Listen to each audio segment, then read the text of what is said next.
across the UK, on DAB+, on YouTube, on your mobile, and on your side.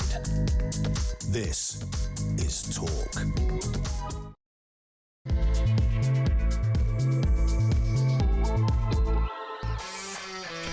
There you are. Good afternoon and welcome to Drive Time right here on Talk. I'm Kevin O'Sullivan and I'll be your host for 3 thrilling hours of news, views and topical debate all the way to 7 o'clock. Get on the show, get it off your chest.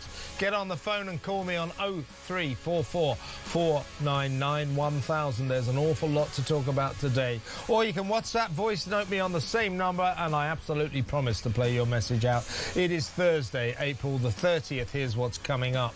Starmer, Starmer, Jew harmer, they chanted when the pusillanimous Prime Minister finally showed his face in Golders Green after yesterday's horrific anti-Semitic stabbings. The crescendo of boos from the Jewish crowd was deafening. It's still staggering that following a knife-wielding maniac's rampage of terror, Starmer's response was to call a meeting. Doesn't that sum him up? You've heard of Action Man. Say hi to Tutia Keir in Action Man. Britain's Jews are furious over this hopeless government's failure to keep them safe. Enough is enough. What needs to be done to stop the rampant Jew hate infesting this country? 0344 499 1000. As furious Jews marched through Golders Green in a spontaneous protest last night, they passed an asylum seeker hotel where the migrant residents came out to snarl and jeer. What's that about? Meanwhile, as the cops immediately classified the attacks that seriously injured 2 Jewish men near their local synagogue as terrorism, it emerged that the Somalia-born British citizen suspect had been referred to the anti-terrorism outfit Prevent. Shades of Axel Rudakabana all over again, perhaps. Are we importing mass anti-Semitism? And if so, why? What on earth are we doing? 0344 499 1000. In other news, Nigel Farage reveals his home was firebombed, but he gets no security money from the Home Office. The Reform UK leader is paying for his own protection funded by a wealthy well-wisher donor. Also, the latest on the migrant crisis after the Office of National Statistics predicted that 2.2 million more foreigners will arrive here in the next 8 years. What? Isn't chronically overpopulated Britain kind of full? 0344 499 1000. Plus, all the news from the King's state visit to America, crazy Ed Miliband's mad ban on tumble dryers.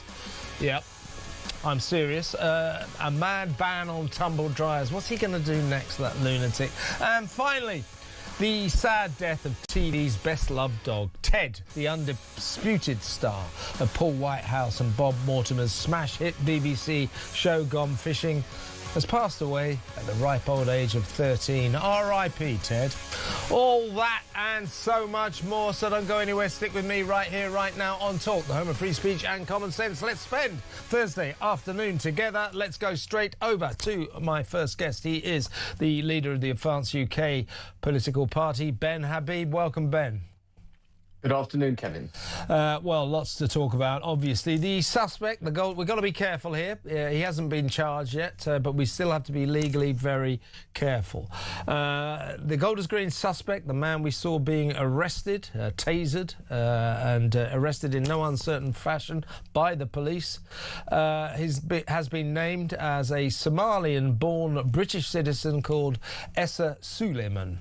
Now, we can't really go into any of his background at all for legal reasons, but we can discuss the fact that he was referred to Prevent the anti-terrorism organisation, the organisation that deals with radicalisation. Now, sometimes I'm always hearing politicians go, "Oh, Prevent does fantastic work, fantastic work." Yeah, but sometimes you think, well, what does it actually prevent? Don't forget Axel Rudikabana, the Southport fiend, the monster who killed all those poor kids in the dance hall there. He was referred to Prevent 3 times, but they took no action. This guy, the suspect, he's nothing more than that, the suspect in the Golders Green stabbing case was also referred to Prevent. So I think questions will be yet again asked of that organisation. Yeah, I mean, Prevent clearly isn't preventing terrorism taking place and radicalised individuals perpetrating crimes against the British people. But of course, I think as the crowds that you described have it absolutely spot on, the real fault lies with decades of government effectively allowing into this country people who hold our values, our culture in contempt, hold the Jews in contempt, and made them welcome in this country. Not just made them welcome, many of them coming illegally across the channel, giving them protection and promotion in this country, creating a 2-tier criminal justice system, which in many respects favors those who come from ethnic minorities from these parts of the world, which hold us in contempt. DEI, that progressive discrimination in favor of Somalians, Afghanis, Syrians, puts a protective blanket around them, not just in everyday life, but also in the judicial system. It's very important, Ben, to point out that, of course, anti-Semitism in this country is becoming a serious problem. It's exploding. It's very important to point out that not all of Britain's anti-Semites are migrants who come from predominantly Muslim countries, the Middle East, Sub-Saharan Africa, Afghanistan. It's very important to point that out. However, it's clear that a lot of these guys, or a proportion of these guys who arrive here on small boats, shall we say, do not harbour particularly nice feelings towards Jewish people. Now, the reason I'm bringing this up is last night in Golders Green, there was a spontaneous demonstration. They gathered around the clock tower there, an area I know very well. I live very close to there. They gathered around there. Julia Hartley-Brewer, my colleague, went down to see them, and then off they went on a kind of spontaneous protest march through Golders Green High Street, going northwards to where the horror happened, where the stabbings happened. And guess what? They passed on their way. I'm quoting Brendan O'Neill here. He's written about this and he's posted this on Instagram. He'll be on this show tomorrow to discuss this. They passed an asylum seeker hotel where some of the migrants resident there, paid for by us, of course. You know, we pay their accommodation. We give them 50 quid a week, free food, free doctors, free dentists, free lawyers, all of that. Some of them took the opportunity to come out of the hotel as these poor, beleaguered Jews were marching in a spontaneous, good-natured protest, and these migrants jeered and booed them. Yeah. Isn't that special? Yeah, absolutely. And it's one example of where government policy is failing this country, failing our Jewish community, failing this country and its people right across the board. And it comes from examples like the one you've just given, but also, Kevin, if you support pro-Palestinian, effectively anti-Israeli marches, calling for the death, effectively, of all Israelis, you are basically giving succor to anti-Jewish sentiment. And we have allowed these marches, these hate marches, to take place in large numbers ever since 7th October 2023. And then, of course, the icing on the cake was Starmer recognizing the state of Palestine in September 2025, effectively taking the knee to terrorism perpetrated against Jewish people in Israel. Yeah. And all the signals coming out from government, all the signals, all the policies are legitimizing, giving succor to this anti-Semitism that is now gripping our country. But I must also say, There is a protective blanket around these people. It's not that they're being given succor, they're actually being protected. And it comes from this progressive discrimination. And we see it in the two-tier criminal justice system. Can I just give you two examples? I've reported on this on Monday. Two stories. There seems to be a justifiable suspicion that migrants benefit from a two-tier justice system to their advantage. I did two stories this week. One was the case of an Iranian migrant, small boat migrant, who raped a schoolgirl. Now, he claimed to be 14. That might be true, it might not be.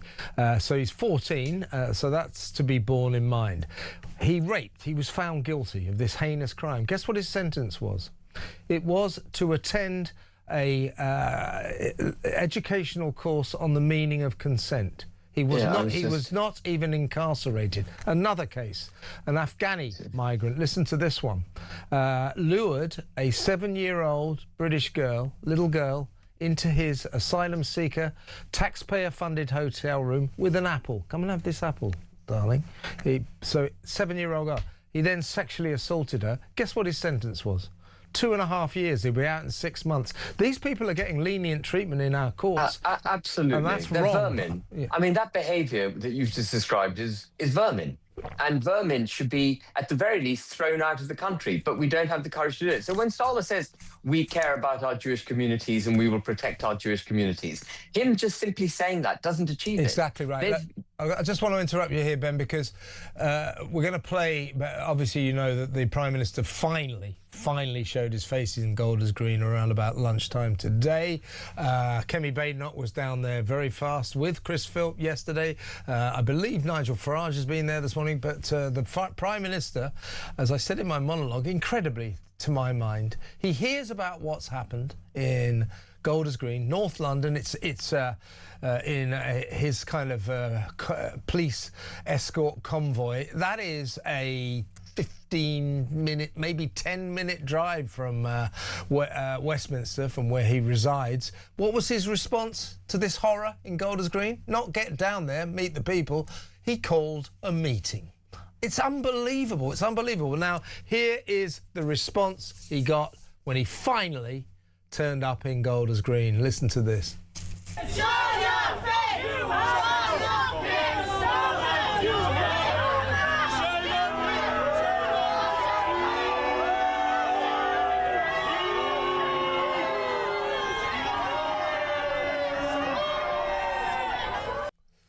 They were chanting Starmer, Starmer, Jew, Harmer, obviously furious that this government has done nothing to protect them. They're frightened, they do not feel safe, and they are furious. They are very angry. Now, he has now returned to Downing Street, and he's just made one of his parochial parson-type speeches full of sanctimonious claptrap. Nonsense. Yeah, nonsense. Let's have a quick listen to some of this word salad. People are scared. Scared to show who they are in their community. Scared to go to synagogue and practice their religion.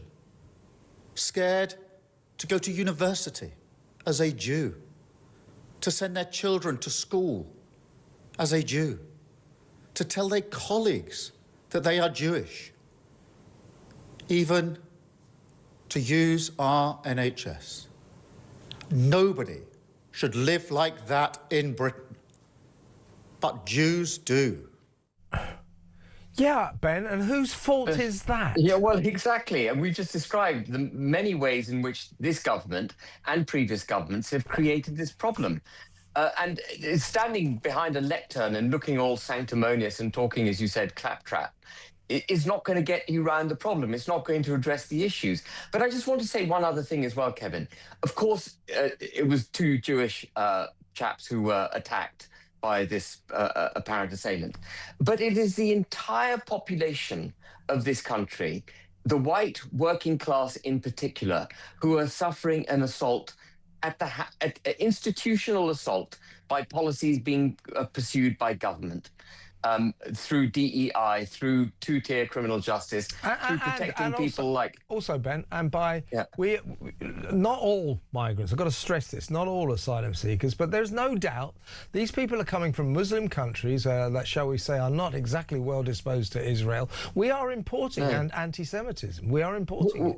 Absolutely, we're importing it, and we're saying it's all right to be anti-Semitic because we will recognise the state of Palestine as a result of the terrorist acts that they create. Rewarding Hamas for October the 7th. Absolutely. So the Prime Minister needs to take a very long, hard look in the mirror. And the reception he got in Golders Green was mildly worse than the reception he got in Southport when he went there after the killing of those girls and, by Axel Ruder-Cabana. Again, the crowd there were furious with him. And they weren't Jewish girls. They were white little girls from girls who wouldn't be threatened and would still be alive today if the government hadn't practiced the policies it practices. There is an assault taking place on this country. And that chap who was arrested, I'm not going to make any suggestions about whether or not he's guilty in order to avoid... Yeah, be careful here, Ben, Yeah, but... He was born in Somalia. Yes. He is Somalian ethnically, and he was given British citizenship. Yes, Why are we giving British citizenship to people from Somalia? They've got, in my experience, Somalians, as lovely as they may be, are not acting to the rich fabric and economic situation of the United Kingdom. You know what I'm saying, right? Yeah, well, what is going on here? Yeah, there's a wider sort of issue here. We have millions of migrants who have arrived from these countries, the Middle East, Sub-Saharan Africa, Afghanistan, those kind of places. It is statistically a fact that not that many of them are economically contributing to this country. In fact, most of them are costing us quite a lot of money. Why are we doing this? Well, it's suicidal empathy. We are literally sacrificing our country on the altar of this ideology. Somehow mass migration is fine. All humanity is equal. It doesn't matter whether you all come from the most barbaric parts of the world. You're welcome in this country. You can come here. You don't have to work. We'll give you benefits. We'll ignore our own. We'll put a protective blanket around you. If you break our laws, we won't send you to prison. If you assault our girls and our women, we'll turn effectively a blind eye. It is absolutely disgusting. We discussed last week those three illegal migrants who'd been refused asylum. The Brighton rapist. The Brighton rapist, yeah. A 33-year-old woman, 5:45 a.m., repeatedly raped and abused by these men who filmed it and then went back to their migrant hotel where they're living at our taxpayer expense and had a barbecue. I mean, what is going on? How many acts of this nature need to be perpetrated until the government actually wakes up and does what it has to do to protect our country? It is fundamentally failing. And it's not just Starmer. This is decades of this kind of policy being put in place. Starmer is just the latest baton holder of this harm being done to the United Kingdom. Exactly right. Ben, I've got to move on, but it's always good to have you on the show, particularly on an important day like today. We'll talk again soon. Thank you so much. That is Ben Habib, the leader of the Advance UK Party. What should the government do, as I said in my monologue? What should the government do? Because, the Jewish News, I'll show you the front page cover of today's issue. All right, let's have a quick look at it. I'm going to say something that I shouldn't say at this time, but the headline is bullshit bingo, and what they've got here, this is a collection of all the cliches that they're sick of hearing. This is not who we are as a country. We stand with the Jewish community. An attack on one of us is an attack on all of us. Hate has no place in British society. This horrific act has no justification. We must choose unity at a time like this. In other words, I think that was our hearts go out to the victims of their families. Our thoughts and prayers are with you. I think that was entirely the contents of Keir Starmer's speech. This is all they're coming out with, the same old platitudes. The Jewish News bullshit bingo. They are summing up what the Jewish community and those of us who support the Jewish community think about Starmer and his government and all the word salad they come out with. They never do anything. Do something. Ban the IRGC. Ban the Muslim Brotherhood. Do something about these marches. As you know, I'm a bit of a libertarian. I'm torn about whether or not they should be banned, but they certainly should be banned if the police refuse to police these pro-Palestinian hate marches, because that's what they are. They are Jew hate marches, and the police just stand there and watch these demonstrators spew, shout, sloganize anti-Semitism. They just don't do anything about it. Now, if the police are not going to police it, they're not going to arrest people for breaking the law, then I'll go along with banning these marches. What we should do, in my view, as a free democracy where we allow protest, even if we don't agree with the protesters, which of course I don't agree with them, what we should do is say to them, by all means have your march, you break the law, you're under arrest. Instead, the police just let them do the jihad from the river to the sea. When will Palestine be free? Death, death to the IDF. And all these posters. And, they're calling for the annihilation of the Israeli state. They're calling for the death of all Jews. And the police just let them do this. Now, if the police are going to carry on like that, then I'll go along with it, ban the marches. Let me know what you think, though. What should we do? I just gave you 3 suggestions. What do you think? Have you got any more, or would you like to talk about any of those? 0344 499 1000. Next, we're going to speak to the Chief Executive of the Campaign Against Anti-Semitism, Gideon Falter, and get his take on the horror in Golders Green. That next, stay tuned.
They sent us a picture that made me feel so ashamed. We look like hoarders. Chris Marshall! Yeah, I'm actually recovering from an accident right now. You've landed loose today, haven't you? Yeah, don't shake the arm, Chris, too much. Emily! With Danny Boyle, who's like the maddest director ever. He's got so much energy. He's like you.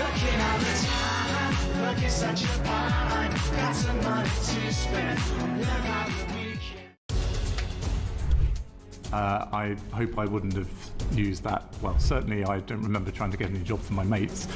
Can you get a job? Can you help get a job for ex's mates? But don't tell the Foreign Secretary.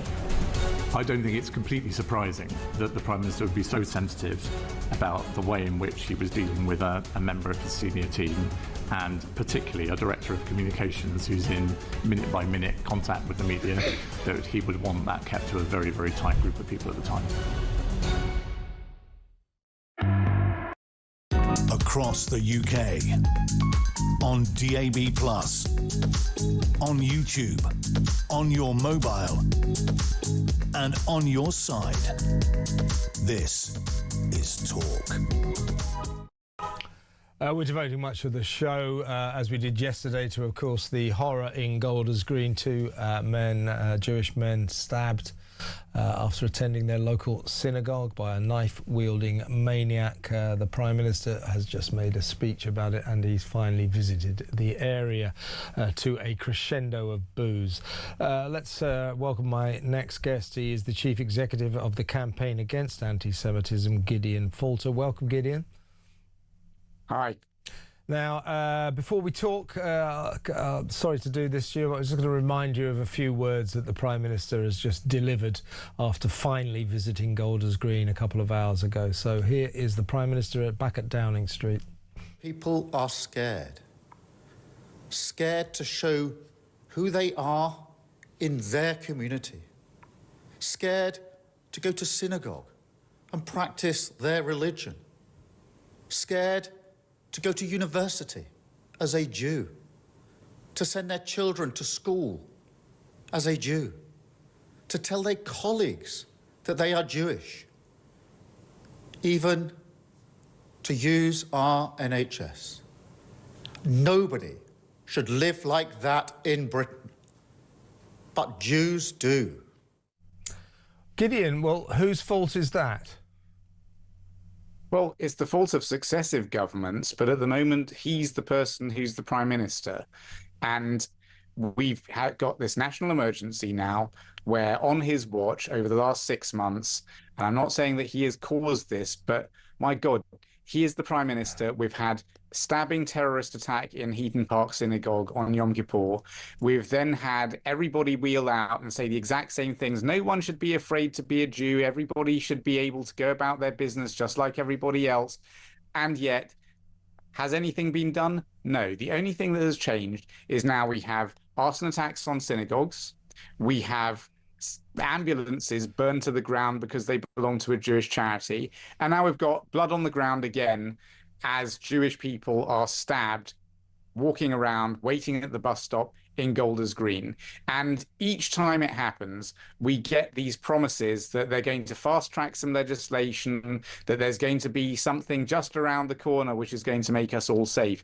And I think from the Jewish community's point of view, we are furious.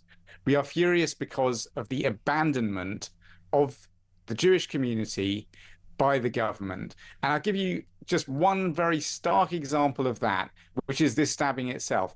Who was it who tackled the person who was attacking Jews with a knife? It was Shomrim, a neighborhood watch patrol run by Jewish volunteers. Who was it who then had to treat the wounded, including the attacker, straight afterwards? Why, that was paramedics from Jewish volunteer medical service, Hatzolah, which treats everybody, including this man who was trying to stab Jews. And of course, yes, the police did turn up after Shomrim had intervened. They were able to tase him. They were able to subdue the man and bring him under control and arrest him. But there is just this sense in the Jewish community that we are completely left to our own devices, that everybody knows these people are out there, they want to commit these attacks, and nothing is being done to actually get to the cause of it. And I'm really sorry, but giving some more money for security and some extra education money really does not do a single thing realistically to solve this problem. Do you know what the sad irony is, Gideon? The Jewish News today is front page. I've said the nasty word about 3 times already, so I better not say it again. But it is BS bingo. And then they go through all the cliches that you have to endure every time something like this happens. This is not who we are as a country. We stand with the Jewish community. An attack on one of us is an attack on all of us. Hate has no place in British society. This horrific act has no justification.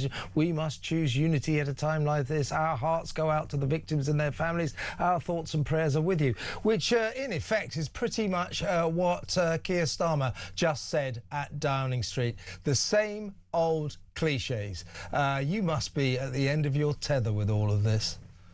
We are fed up of these pathetic political platitudes that they wheel out time and time again. We want to know exactly what is going to be done. He's made some noises there about doing something to try to curb Iranian influence in the UK. You know what? He actually had a really good plan for that before the election, before he came to power.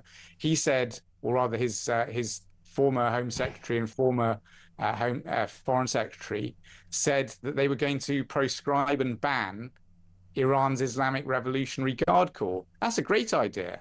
They could do the Muslim Brotherhood whilst they're at it. Yes. But that's not what he's announcing today. He's saying that there are going to be new powers to tackle charities that spread anti-Semitism. Terrific idea. The Charity Commission has had new powers since, I think, 2016. They asked Parliament, could we have some extra powers to go after Islamist charities? And Parliament said, yep, here you go. Here are your new powers. Don't think they've used them even once.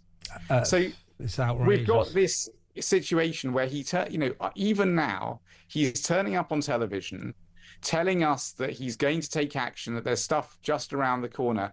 That's what he was saying after the fatal stabbings, the terrorist attack at Heaton Park Synagogue 6 months ago. So you can understand why people in the Jewish community are at the end of their tether. And I know that you have been speaking about this a lot. We've got a situation now where the majority of Jews in the UK no longer see a long-term future in this country. That is disastrous. It's tragic. It's tragic. I mean, I live very close to Golders Green, so I know a lot of the people down there, and so I kind of feel this personally. Yeah, I too, I'm furious with this government. They've got to do something, as you say. Time to. There were stories last weekend saying that he's moving. Starmer is finally moving to ban the IRGC. So just do it, Keir. How about that? As you say, Gideon, while you're at it, ban the Muslim Brotherhood as well. And I do think they have to think about these pro-Palestinian marches that snake through our cities every weekend, because I've been to a few. I don't know if you've ever been, but they're called pro-Palestinian marches, but they're Jew-hate marches, and so many people involved in these protests break the law. I mean, they're shouting, globalize the Intifada, from the river to the sea, death to the IDF, and the police just stand there and look. I mean, what's just happened in Golders Green, that is globalizing the Intifada. When they shout from London to Gaza, we'll have an Intifada, that's what it looks like. Jews getting stabbed for walking around on the streets. And for me, it's very personal, because your viewers may remember that 2 years ago, I was told, as I was on the road near a Palestine march, I was grabbed by a police officer, pulled to the pavement, and he said, "You are quite openly Jewish. This is a pro-Palestine march. I'm concerned that your presence here might antagonize these people. And so unless you leave, I will arrest you." He said you're openly Jewish, right? He said you're openly Jewish. And this made the front pages. And Sir Mark Rowley, the Commissioner of the Met, went out and said that he absolutely backed his officers for saying what they did and doing what they did. And yet just yesterday, Mark Rowley, also receiving boos and calls to resign, quite rightly, I might add, visited Golders Green, where he said it's absolutely outrageous that Jews in London should have to worry about where they go and whether they look Jewish or not. This is the same Mark Rowley who said that it was absolutely right that I'd be threatened with arrest for being quite openly Jewish in the vicinity of a Palestine march. Now, the government has buried its head in the sand on this, and this is successive governments, because that happened under the Conservative government. And of course, Rishi Sunak famously dismissed Suella Braverman, his Home Secretary, during that administration. He brought Mark Rowley in over the incident with me and said that so long as Mark Rowley could regain the confidence of the Jewish community, he had faith in him. He certainly hasn't regained the faith of the Jewish community. And this government has just buried its head in the sand.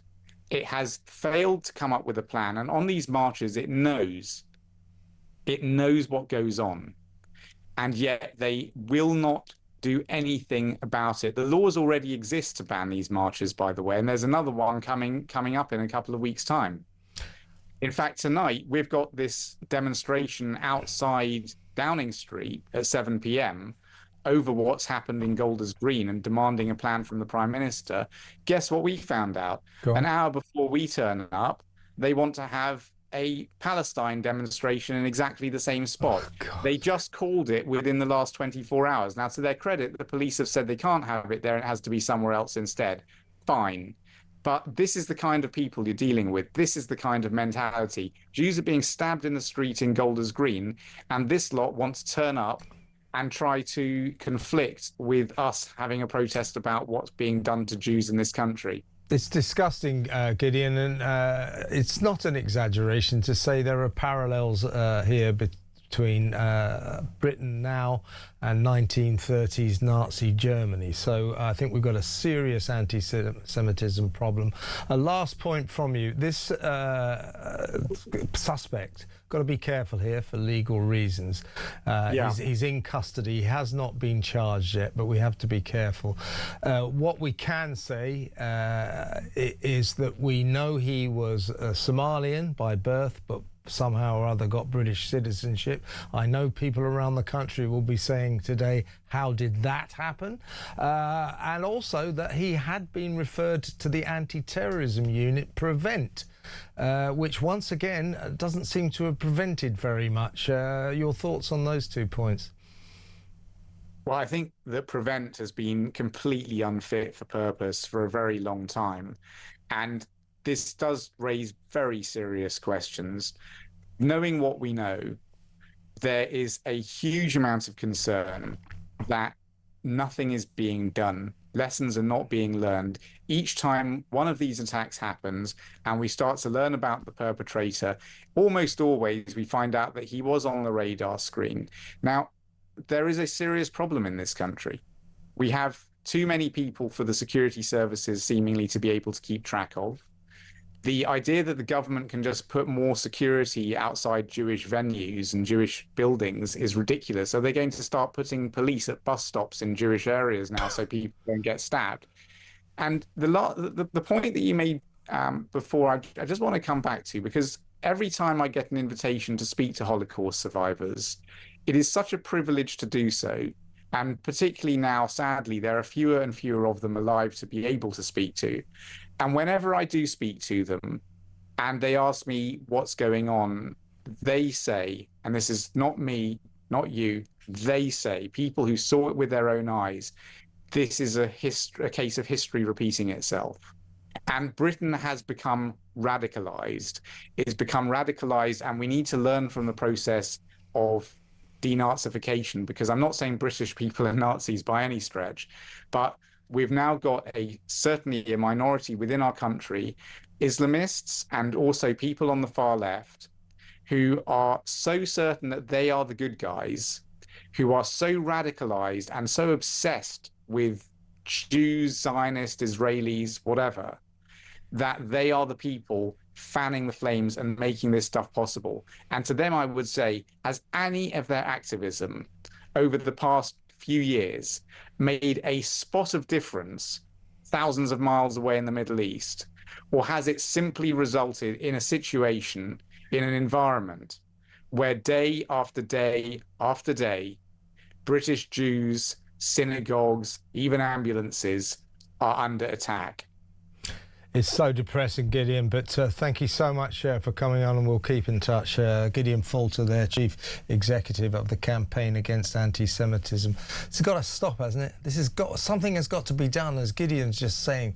These platitudes that Starmer's spewing, Shabana Mahmood yesterday, absolute word salad. As I said, would you like vinaigrette with your word salad, Shabs? It's just the same old platitudinous cliches, and nothing ever happens. We need action, and we need it now. Let's go to break. When we come back, more on this shocking story.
across the UK, on DAB+, on YouTube, on your mobile, and on your side.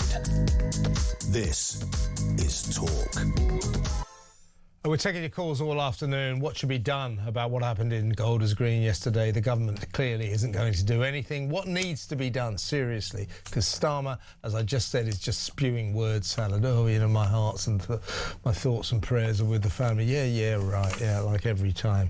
Let me know what you think. 0344 499 1000. Let's go straight over to journalist Khadijah Khan. Welcome, Khadijah. Thank you so much, Kevin, for having me on.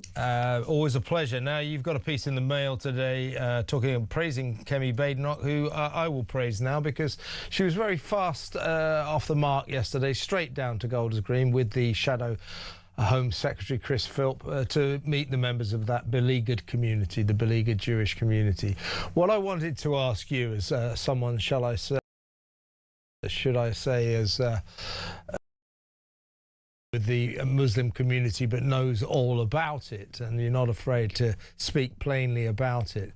Can you assess for us, in your view, in your well-informed expert view, what kind of a problem anti-Semitism is among the Muslim community here in Britain? This is a very pertinent question, actually, because we have seen how the politicians, they have reacted to this situation, and they have responded to the security of the Jewish people here in this country. I mean, they are trying to pour money into the, security arrangements and increasing the patrol on the streets, but they are not getting to the root of the issue. The problem is that anti-Semitism is a deep-rooted issue within the Muslim communities. I was not born in an Islamist household. I was not raised by Islamists. I was born in a working class family, a religiously conservative. Pakistan. Yes, back in Pakistan. I was born in a working class family, religiously conservative, but very ordinary people. And yet I was taught this hatred against Jewish people as a religious belief. It was not something to be condemned. It was not something to be rejected. It was just a religious belief, a part of the core principle, belief, whatever you may you may like to call it. It's just a religious belief that is taught to the children. And when you are brainwashed from an early age, then of course it is something hard to undo. With me, it was the case that I was hugely influenced by my mother's belief, which were inspired by Sufi teaching of Islam, which is entirely different from, the hardcore radical beliefs within Islamic discourse. So it is a problem, deep-rooted problem, and that needs to be addressed. And I think we have talked a lot about, by presenting anti-Semitism as an Islamist issue. This is not an Islamist issue. This is an Islamic, issue. And how you're going to deal with it, you have to call it out for what it is. You have to condemn it. You have to overtly, publicly denounce it. You have to show solidarity, unconditional solidarity with British Jewish people who are bearing the brunt of something that is happening or taking place far, far away from this country. And yet we are seeing, this hatred being justified in the name of anti-Zionism in this country. Anti-Zionism is a cloak they are using to hide their hatred against Jewish people. And it's so obvious, we don't have to even, just to give it a second thought. We can just see through it. Let me tell you a little story and get your thoughts on it. My basic question is, it's very important to stress that anti-Semitism, we've got a lot of homegrown anti-Semitism. It's not just migrants who are coming in harbouring these views, but they do come from Islamic countries, sub-Saharan Africa, Middle East, Afghanistan, Pakistan. So we are, in my view, importing anti-Semitism, but that's not to say we don't have it here anyway. But I'm going to tell you this little story, just get your thoughts. Yesterday, there was a spontaneous march by Jews, furious and frightened Jews in Golders Green. They went up the high street and their route took them past an asylum seeker hotel where some of the migrants who are living there at our expense, taxpayers' expense, took the opportunity to come out on the streets and jeer and snarl at the marchers, which sums up what you're saying. You know, it's sort of almost inherent in them, a dislike. They don't like Jewish people. I mean, this is the problem, that we know the issue, we know the problem, where does it lie, but still we are so much reluctant to talk about it. When we say that we have a freedom in this country to scrutinize ideas, then why we are giving Islamic beliefs or Islamic teachings a privileged position that is placed above scrutiny? And the people, as I said, these are ordinary people. I'm not talking about Islamists here. I'm talking about ordinary people who have been indoctrinated with this ancient hatred against Jewish people in the name of religious beliefs. And it's not that all Muslims, they are violent and aggressive and they don't want to live in peace with Jewish people, as their neighbors in their country. I'm not saying it. However, there is a problem in religious discourse, and we have to talk about it, because this is now a series of attack and vicious cycle that seems never ending. It is unfortunate that whenever tensions flare up between Israel and Palestine, this decades-long conflict spills out from the Middle East and makes its way to our shores. When Hamas terrorists slaughtered innocent people before taking hundreds of innocents as hostages, large number of people, they have since come out to celebrate the slaughter, the massacre of that atrocity, that October the 7th atrocity, caused an outburst of anti-Semitism, which I still can't get my head around, but it happened, and it's still going on. Filmed themselves tearing down the posters of abducted, I know. Israeli children. I've seen it happen, Khadijah. Listen, it's really great to have you on the show. Come on again soon. We'll have a proper long conversation, but I wanted to get your take on this, and you've delivered your views with your usual panache. So great to have you on the show. Thank you so much. That is Khadijah Khan, journalist, Muslim journalist, or former Muslim, shall we say.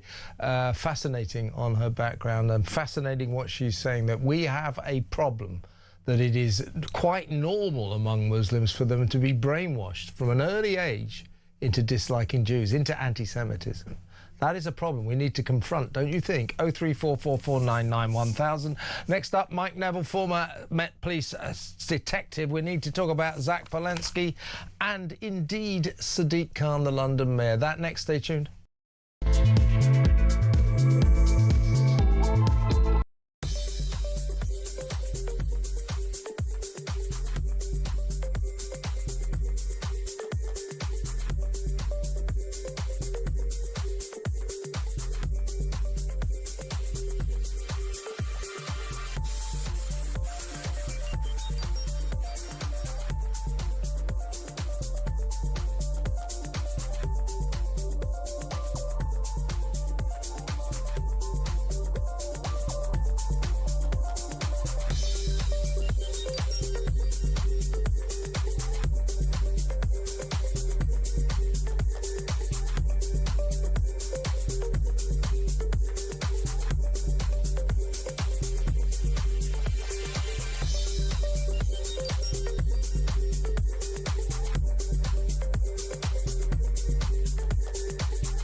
sent us a picture that made me feel so ashamed. We look like hoarders. Chris Marshall! Yeah, I'm actually recovering from an accident right now. You've landed loose today, haven't you? Yeah, don't shake the arm, Chris, too much. You're with Danny Boyle, who's like the maddest director ever. He's got so much energy. He's like you.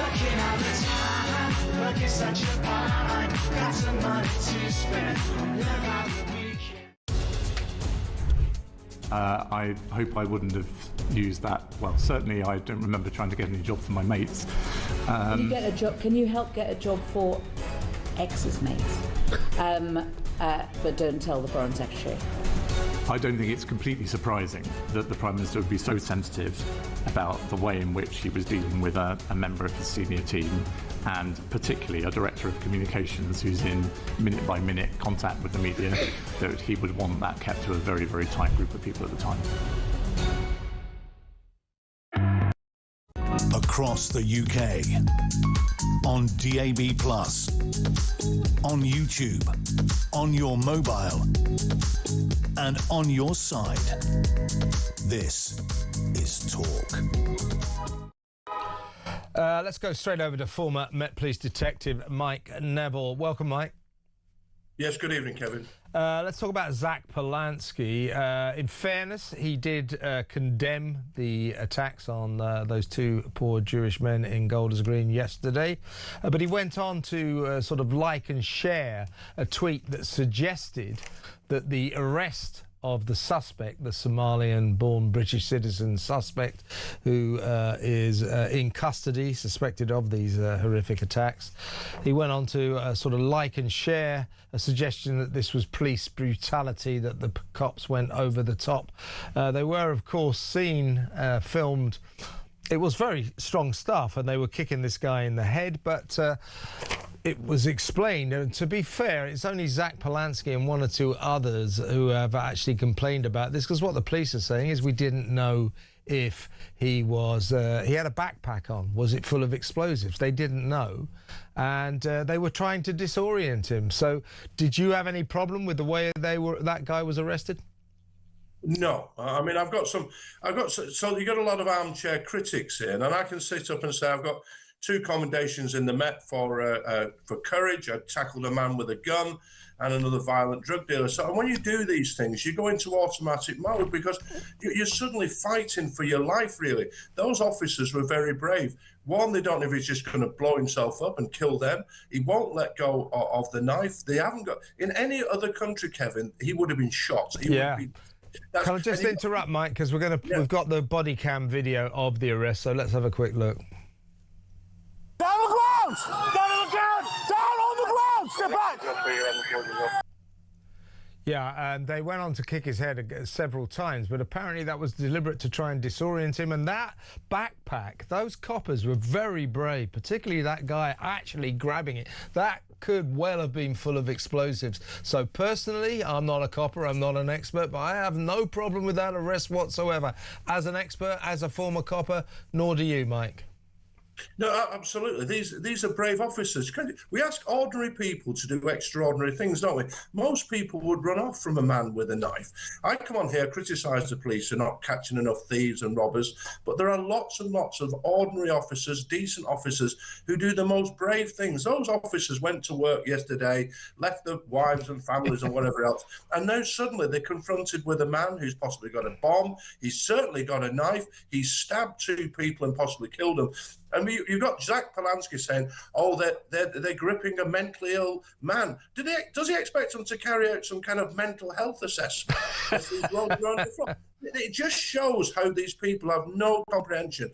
I can just imagine Zach Polanski has never been in a situation where he's fighting for his life, where the other person is determined to kill you, and you've got to deal with them. Because not only are you dealing with them for yourself, those officers were dealing for the people around them, all the community, whether they're Jewish or not. They were there to protect people and were showing bravery, and I hope they get rewarded for their brave efforts. I agree. They're very, very courageous, and what they did was apparently to to deliberately disorient him. So they're trying to keep people safe. Let's not get our knickers in a twist about the fact they kicked him in the head. They did it on purpose. A last point from you, Mike. This is going to be short but sweet, but we're trying to pack a lot into this show.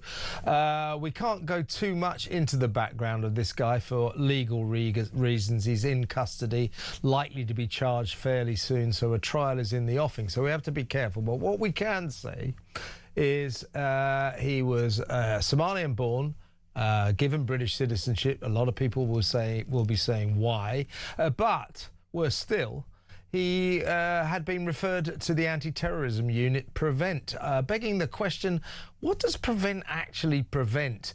Because it's shades of Axel Rudakabana all over again, isn't it? It seemingly prevents nothing at all. And while we've been told we're taking in people who are fleeing war, we seem to be bringing in people who are bringing in war to this country, and it's absolutely terrible, particularly for the Jewish community. Indeed. What's your assessment of... I think that one of the problems here is we are letting in millions of people, actually, from the Middle East, from sub-Saharan Africa, from Muslim countries like Afghanistan. Very quickly, we're importing anti-Semitism, aren't we? Yeah, absolutely. These are countries where anti-Semitism is just openly expressed. It's as bad as 1930s Nazi Germany. You can just say it.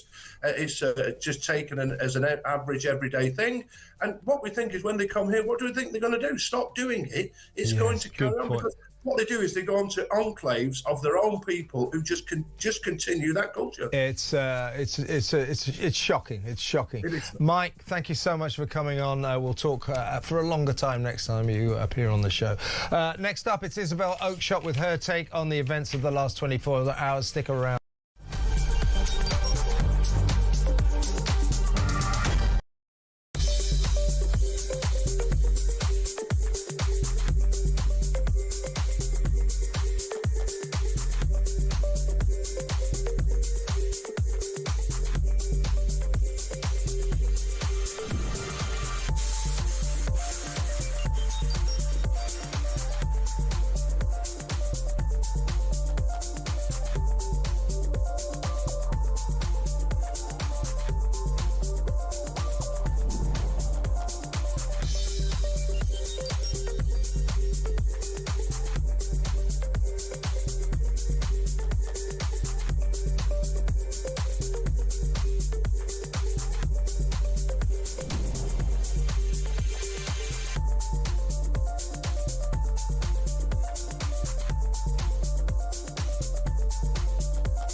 Across the UK, on DAB+, on YouTube, on your mobile, and on your side.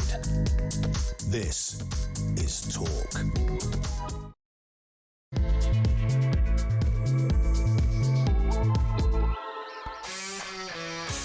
welcome back. We are mainly, of course, sticking with the big story, the shocking story of what happened in Golders Green yesterday. Yesterday we had to clear the deck and do the entire show on it, quite rightly, because that is unacceptable. That is just absolutely horrifying what happened in Golders Green, not far from where I live. Two innocent Jewish guys who'd just been to their local synagogue, stabbed by a knife-wielding lunatic in an anti-Semitic attack on our streets, on the streets of North London. And that's why we're covering this story very, very fulsomely. So in a little while, though, we are going to try and cover the odd different story. A little while we'll get the latest on the migrant crisis with political commentator Benedict Spence.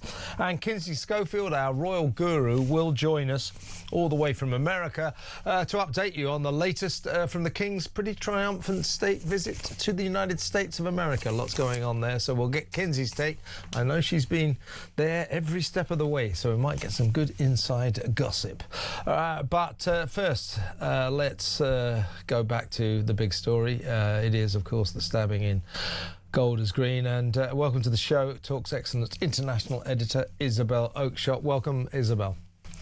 Oh, good evening, Kev, or good afternoon, really. There was something kind of gratifying, I thought, about seeing the community there actually staging a protest against Keir Starmer. I mean, they weren't holding back, were they? We had that ready. I was going to play that to you. So this is what happened when the Prime Minister finally showed his face in Golders Green at lunchtime today, about 3 or 4 hours ago. As you say, Isabel, the local Jewish community, he's not high on their popularity list at the moment. Watch this. Show your face! Show your face! Show your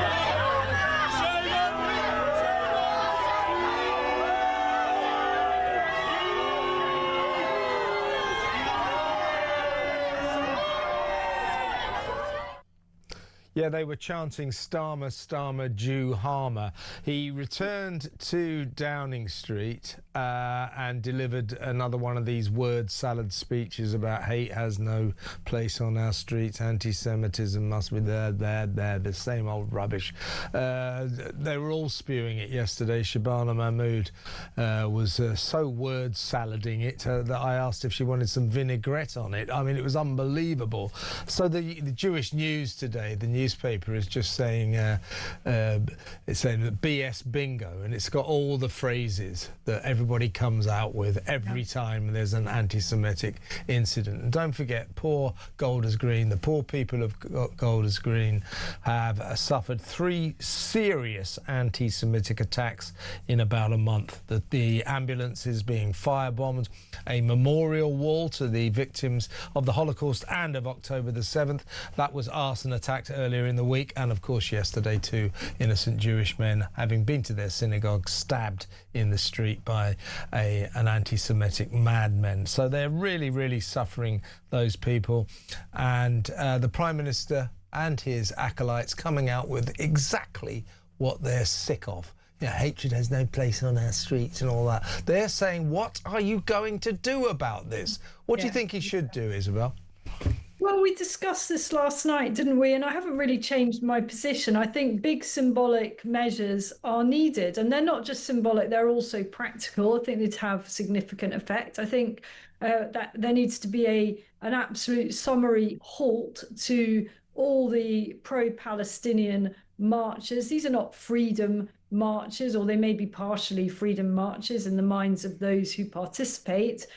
They are also hate marches in terms of the kind of chanting and the symbols and the flag waving there. So I personally would favour now banning those marches. I know you're shifting your position a little bit on that. Coming towards your way of thinking, yes. I would also, again, I know this is quite a strong position to take. I would also call for a ban on the flying of foreign flags at any protests, unless they are accompanied by an equal number of British flags. So if you're going to fly another nation's flag, you must also fly a Union flag or a St. George's flag or a St. Andrews, whatever it may be. That is not that radical. There are other countries that do that, other Western democracies. And I think if ever there was a country that needed to reassert who and what we are, it would be Great Britain at this point.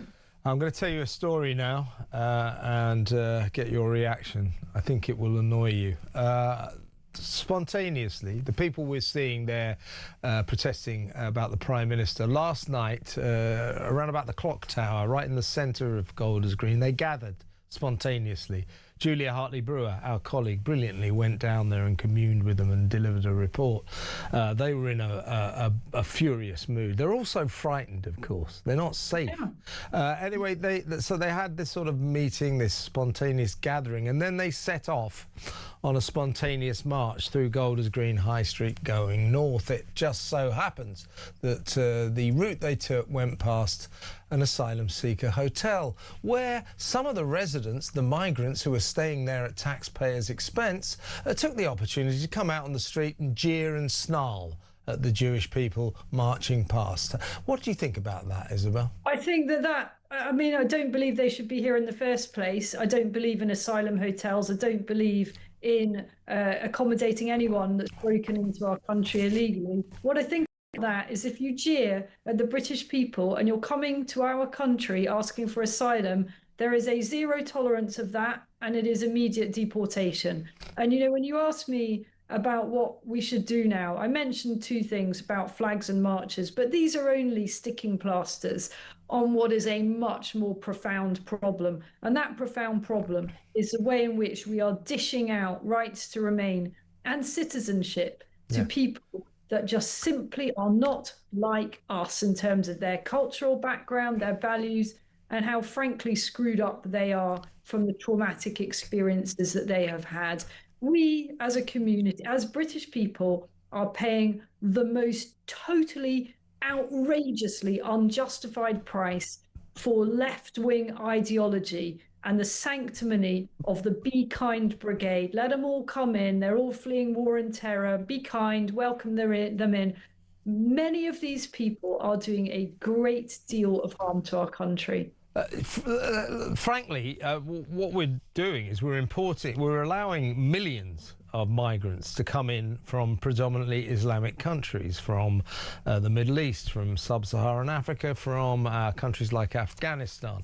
I just had Khadijah Khan, excellent, kind of a former Muslim, shall we say, brought up in very strict Islamic circumstances, but she split, so she does not hold back. She talks very straight stuff, and what she said is, look, what we need to confront, she said, the problem of anti-Semitism among the Islamic community is not restricted to just extremist Islamists. She said, I grew up in this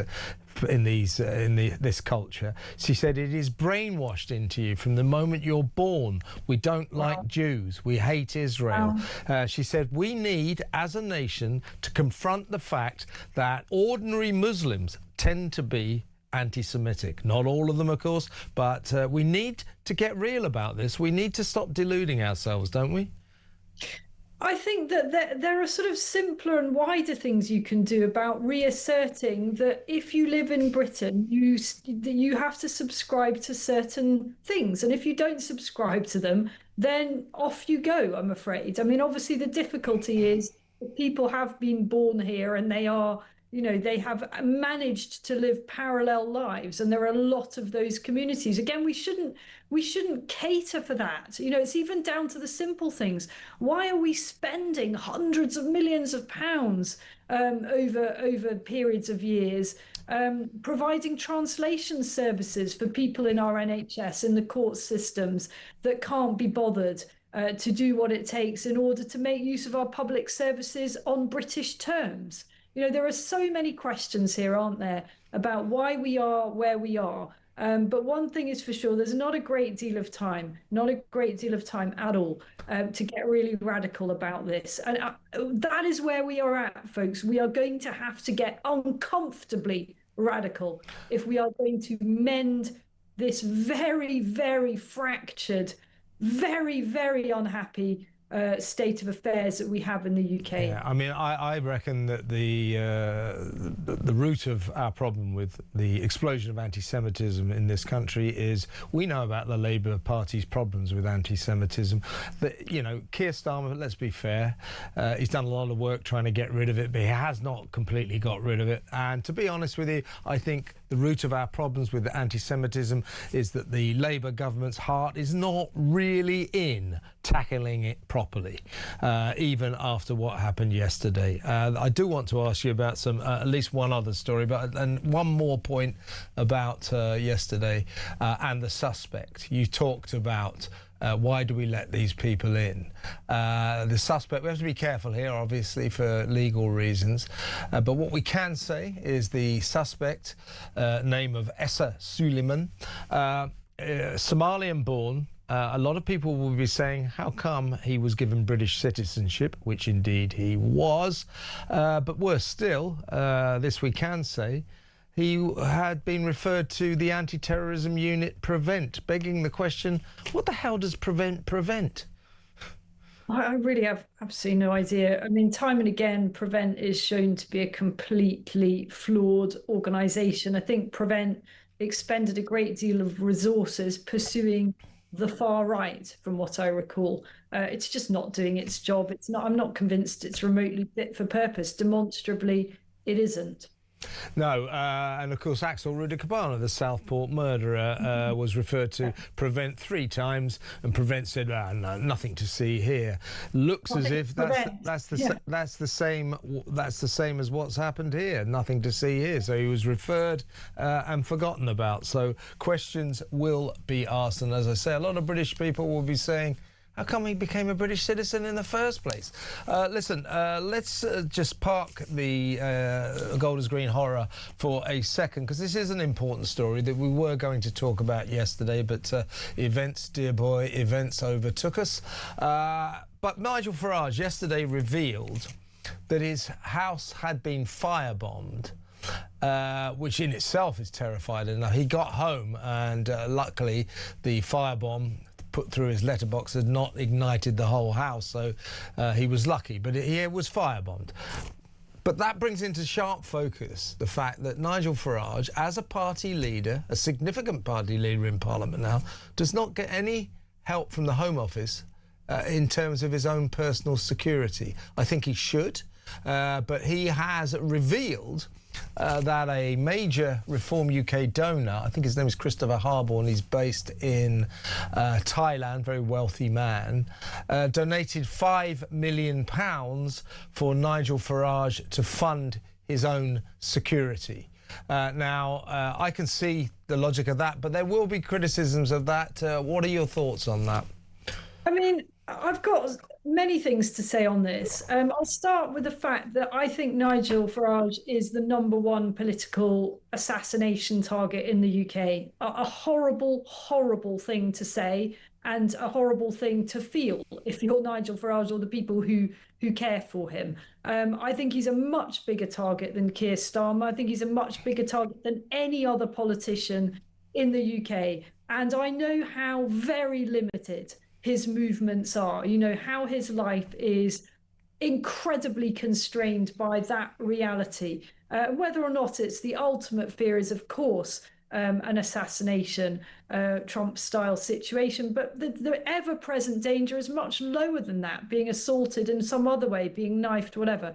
He can't just go out like you and I can, walk down the street, go to the pub, whatever. Everything has to be scoped out in advance. It is so intense. I believe he does get some taxpayer-funded security. But they reduced it, didn't they? They deliberately... They did reduce it, yeah. He needs a huge team, a huge team.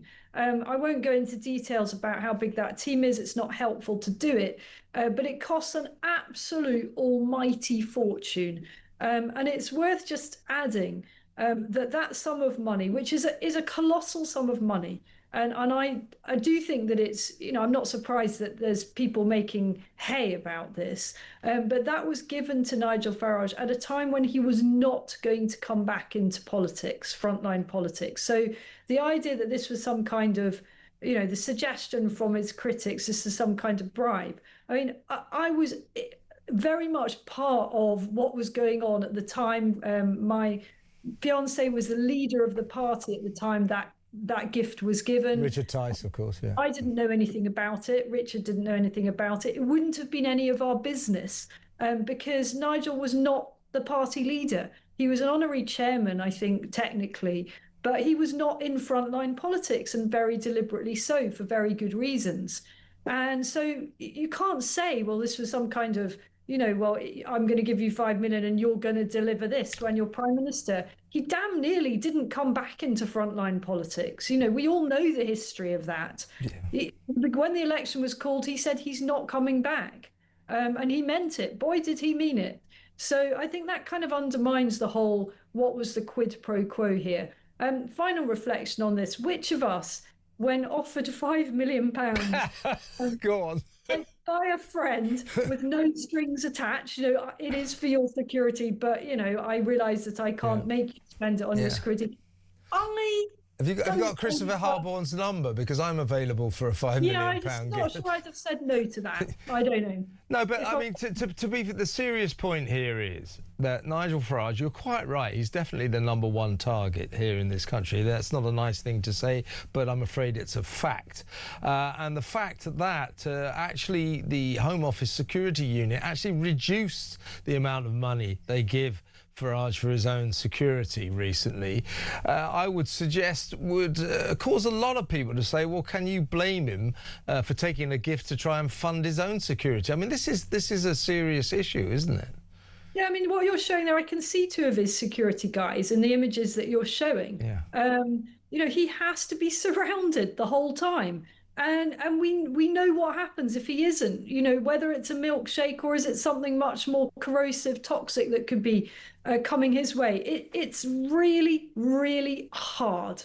And he is trying to save the country. We can agree or disagree about the policy agenda, but that is what he's trying to do. And there are huge personal and practical costs associated with that. And I just think no one should be dismissive of that at all. Yeah, but I'm sure Mr Farage and indeed Reform UK are ready, because there are criticisms coming in about this. But, I get it. And you get it, and I think a lot of people will. Perhaps everybody, folks out there, give us a call. What do you think? So the Parliament doesn't give Nigel Farage very much at all for his own personal security, which he damn well needs. And in order to fund his own security, somebody has gifted him £5 million, which he's using for that. Give me your thoughts about that. 03444991000. In the meantime, been great to have you on the show the last couple of very important days, Isabel. Always a pleasure. Thank you for your time. Isabel Oakeshott talks, amazing international editor. Some of the stuff we were talking about, let me know what you think. Again, we'll start taking calls in just a little while. What should be done to sort this out? What should be done about what happened yesterday? Because this word salad, our thoughts and prayers are with the victims and all that from Starmer and the gang. It's not good enough. Oh, we're going to put some more money into policing Jewish communities. Really, that's it? That's what you're going to do? Forget it. You need to do more. Ban the IRCG or the IRGC. Also, ban the Muslim Brotherhood. Do something about these marches, and maybe specific crimes, specific laws to punish people who are guilty of anti-Semitic violence, very serious sentences. If somebody's found guilty of anti-Semitism, give them 20 years. Yeah, send a message. What do you think? 0344 499 1000. Let's go to break. When we come back, talk to Benedict Spence, political commentator, about the latest developments on the migrant crisis. Hey, folks, are you looking forward to this? The Office of National Statistics have predicted that 2.2 million more migrants will move here in the next 8 years. Isn't that special? 0344 499 1000. Back in a mo.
sent us a picture that made me feel so ashamed. We look like hoarders. Chris Marshall!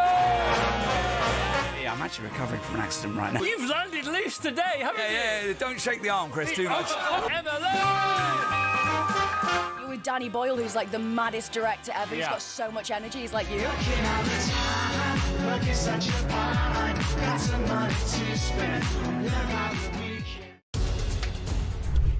I hope I wouldn't have used that. Across the UK, on DAB+, on YouTube, on your mobile, and on your side. This is Talk. Welcome back. Let's go straight over to my next guest. He is political commentator Benedict Spence. Welcome, Benedict. Good afternoon, Kevin. How are you? I'm good. We're going to take a break from the Gold is Green story because this is a story we would have done yesterday. In fact, a couple of stories, really. But, of course, you know, events, dear boy, we were swamped, of course, by the horror in Gold is Green. But yesterday, the Office of National Statistics, so this is very official, predicted that 2.2 million more migrants will arrive in the UK in the next 8 years, rocketing the population to 72.5 million. Now, I'm no expert, but I look around this country and I read the newspapers, and I would suggest to you, Benedict, that this country, Great Britain, is already full. We can't take 2.2 million more migrants, can we? What the hell is going on? Well, I mean, this is the sort of the nasty inflection point, isn't it, between, you know, successive governments that insist on the one hand that we need migration to prop up the economy, and also insist on the other hand that there's nothing that can be done to stop migration, and then just sprinkle that with a little bit of, and what's a border anyway? Why does it matter? And the thing is, truly, it is insane, because we all see what's going on politically in this country and elsewhere as well. You know, the rise of obviously reform, but also now another movement in addition to that in Restore, which is, you know, small, but still it exists. The popularity of politicians now and movements in this country who pledge to get immigration down, and the fact, frankly, that it has become simply very mainstream for people to say quite outwardly that they do believe that there's too much migration into this country, and you hear it from the most unexpected places, sort of traditional Labour, Lib Dem voters, people who are themselves the children of migrants, a lot of people who aren't migrants themselves, who feel that actually that there's not simply too many people coming into the country, but also far too many within that who have no interest of assimilating into the country at the same time. How are we supposed to cope? We don't build enough houses. We already have a massive shortfall as it is. We're not investing in infrastructure, and all this seems to be is an effort to sort of inflate GDP figures without, in fact, increasing the tax take. It's truly baffling. It seriously is. There's another story that, well, it plays into the migrant crisis, and it's you know, the way asylum seekers more and more are being dispersed. The government going out of its way to stop putting them in asylum seeker hotels. Let's not get carried away with that. There's still about 30,000 migrants in asylum seeker hotels, but they're trying to put them into, you know, military camps, disused air bases, but most pertinently, more and more what they call houses of multiple occupation. Last week, a place called Laleham, a lovely Surrey village on the banks of the River Thames, discovered, the residents of that village discovered, they didn't even know, that a £500,000 cottage in their midst had been turned into an HMO, was full of migrants, and one of them was promptly arrested outside the local girls' school, loitering and making the girls very, very uncomfortable.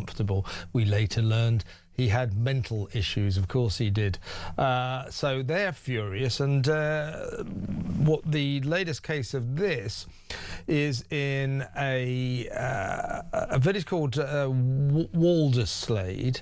That's near Chatham in Kent. There's a cul-de-sac there with a few bungalows. The residents of that cul-de-sac have just discovered that one of the bungalows has become a house of multiple occupation, and the residents there are saying, we are now frightened to let our kids out in the street and play. This used to be a safe place. We don't believe it is anymore. So this policy HMOs, houses of multiple occupation. It basically takes migrants out of hotels, out of military camps and disused air bases, and puts them in a street near you, maybe your next door neighbour. I don't think this is the solution, do you? No, and this was always, I think, when they were talking about closing migrant hotels, the bit where some of us sat there and go, well, be careful what you wish for, because you know exactly what that means that our government will do, and that means it'll scatter them to the winds, which will make it actually even harder to keep tabs on people. That was always the big fear about taking people out of hotels or camps. At the very least, you knew where they all were most of the time. At night, at the very least, they were supposed to clock in, and they needed to get their meals from somewhere. But now if they're spread around all sorts of local authorities, different streets, different towns, different villages, you can't have enough eyes on these people at any one time.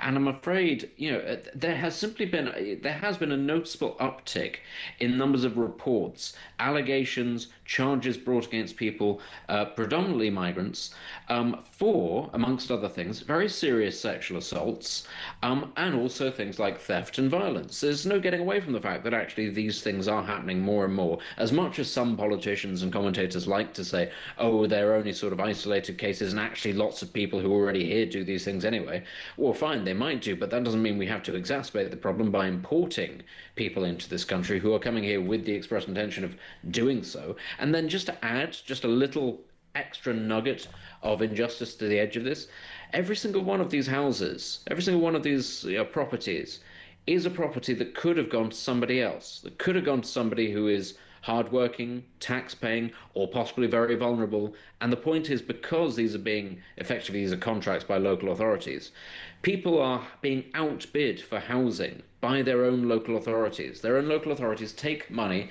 in taxation and use that money to turn these houses, at a time when the country faces a housing shortage, to turn it over to people who are in this country illegally, enter the country illegally, and then behave illegally once they're here. I think that just takes the biscuit. Indeed. I'll just leave this story. I've got another breaking news story I want to get your thoughts on, Benedict, but I'll leave you with this quote from local resident in this cul-de-sac, Sarah Ryder. She's 59 years old. She's got 3 grandchildren who live there. She said, we're just so upset because we have grandchildren, and we don't know who's going to turn up. The grandchildren we have used to play in the street, but that's not going to happen anymore. You know, that just sums it up. You know, this is pretty pernicious what's going on. Lots and lots of local communities, unsuspecting local communities, suddenly foisted upon them are houses full of migrants. I don't want to impugn those migrants inherently, but you can understand why local communities are extremely perturbed about this. Now, thank you for your comments on those 2 stories, but this is literally just broken, and you're just the man. This is from The Spectator. Breaking news. West Streeting has the numbers and is ready to go should a leadership race kick off after the local elections. Friends and allies of the Health Secretary are telling The Spectator that. They say he has the numbers in the Parliamentary Labour Party. In other words, enough rebels are willing to back him and willing to vote for defenestrating the Prime Minister, Keir Starmer. The Specky goes on to say briefings from other leadership contenders that he is tainted by Mandelson is rubbish. This is what Camp Streeting is saying. I mean camp as in his camp. The team, I'll say Team Streeting, say he will be vindicated by the end of the humble address process. Friends of West are extremely loyal and reach far and wide within the Labour movement, including among party members. Many got to know him during his student politics days, and he has stuck by them ever since. So, we know Angela Rayner is on manoeuvres. Fantastic story, by the way, about Angela Rayner in the papers this morning, that on Monday she went to the Strangers Bar and got completely blotto, smashed into a door, which apparently will not open and shut anymore. But, you know, good for her, I say. That's the sort of thing that will get Angela into power, because she's a human being like the rest of us. But interesting stuff that Streeting has the numbers. Now, we are hearing, come the local elections, the cut-off point, the experts always said, if Labour lose 1,500 local seats or more, 1,500 Wes Streeting is toast. Pollsters are now saying it's pretty unlikely that he will not lose 1,875 seats, so he's well over the threshold, the 1,500 threshold, and the Spectator revealing that Wes Streeting has the numbers to mount a challenge. It could be beginning to happen, I would suggest. Yeah, I think you're right. I think it is starting now. And that was always going to be the thing, was when did what the Prime Minister was doing, when did his behaviour stop simply being about tarnishing brand Starmer and start tarnishing brand Labour? At what point is it councillors and then, of course, eventually MPs start looking nervously over their shoulders and thinking, how much time do we have to actually claw back the public's resolve and the public's support on the current trajectory? The curious thing about that is, I would say, for a start, I'd say I concur with you on the idea of Angela Rayner. We shouldn't be bashing her for going and having a drink. I thought it was really nasty and Puritan the way that the Green Party MP... Absolutely hated that. Me too. Yeah. MPs... They should be allowed to have a drink like anyone else. And actually, let's get this on record, there is no problem with drunken MPs. We do not have, you know, I'm no fan of most of the MPs, but they are not drunken louts. They're just not. So Hannah Spencer, the Lib Dem Puritan, the Green Party Puritan, trying to besmirch the fumes of alcohol down the corridors of Westminster Power. You know, just shut up. MPs are allowed to have a drink like anyone else. Absolutely. If anything, I think people would probably rather that their MPs were slightly more blotto most of the time, because it might stop them coming up with some of the silly policies that they do. But on the subject, though, of Angela Rayner, it's going to be really fascinating, this, because I'm not surprised to hear that Wes Streeting actually has the support within the MPs, because the MPs will understand that he is probably the more talented of the two, certainly more talented than Ed Miliband. And in many ways would probably go down better with the electorate more generally. The issue is going to be with the party members more broadly. Of course, that's how we got Jeremy Corbyn, that's how we got Ed Miliband the first time. The party membership tends to be much more to the left of, I'd say, even the MPs, and certainly the general public. Who is it that they decide to give us? I wouldn't actually back Wes Streeting to win a leadership contest if he was up against Angela Rayner and Ed Miliband, because I think the Labour members would, as they often do something rather stupid and make things worse. Yeah, don't forget, these are the people that once chose Ed Miliband as their leader, so anything could happen, but it does look as if it is beginning to happen. Benedict, great to have you on the show. Thank you so much for your time. Benedict Spence, their political commentator. Next up, we're going to go over to America and get the latest on the King's triumphant state visit to the United States with the great Kinsey Schofield, host of Kinsey Schofield Unfiltered. So Kinsey next, stay tuned.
Across the UK, on DAB+, on your smart tube, on your mobile, and on your side. This is Talk. Welcome back. He's a great king. That's what Donald Trump said as he bade King Charles and Queen Camilla a fond farewell today after their triumphant state visit to the United States of America. Let's go over to that great country and talk to the great Kinsey Schofield, host of Kinsey Schofield Unfiltered. Welcome, Kins. Hi, Kev. I think the general consensus is that this was a slam dunk and that the king completely dominated this visit. Although the further away I get from kind of just like the magic of them being Yeah. You go on. I'm thinking to myself, I saw too much politically from King Charles. But if you actually haven't asked me what I think, but it's. I was going to, so don't worry. Fire away. The general consensus is that this trip was very successful and that it did exactly what it was meant to do for the time being, and that's heal the rift between our two countries, really instigated by Keir Starmer, who every day I wake up and say, how come I don't have the 9 lives that this prime minister does? I don't know. I feel like I know too much about King Charles after that congressional speech as a royal reporter. Yeah, well, look, that speech in Congress hails a triumph. But, I don't want to get too lost in wonder about all of this. There were elements of that speech I didn't like at all, and I know Donald Trump wouldn't have done. The melting ice caps and nature's economy, all that eco-claptrap that our Lib Dem monarch is obsessed with. Also, there were elements of him, basically telling him off about the Iran war. You're judged by your actions, not your words, all that sort of thing. But, let's not be too critical. That speech was pretty triumphant and did the trick. The other sort of note of caution I would put up is this. Look, Trump loves the royal family. Inherently, he loves Britain. His mother was British. He does love the United Kingdom, no doubt about that. But he doesn't like many of us. He does not like Keir Starmer's broken Britain. He does not like our Prime Minister. So the king... He definitely doesn't like your mayor. Yeah, and he doesn't like Sadiq Khan either. Now, the king has repaired a lot of damage to the special relationship, but let's not get carried away. I wouldn't be surprised in about 3 days he'll slap a great big tariff on us or something like that. So let's not get too lost in wonder about what's been going on. But there has been a great atmosphere, as you've been witnessing, because you've been there every step of the way, Kinsey, between the king and the president, and that is a good thing. So first of all, I'll just play a little clip from that triumphant speech to Congress a couple of nights ago. Indeed, you recently commented, Mr. President, that if it were not for the United States, European countries would be speaking German. Dare I say that if it wasn't for us, you'd be speaking French.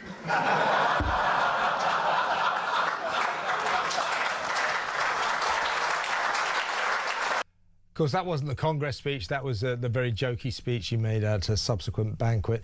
Here he is making that Congress speech.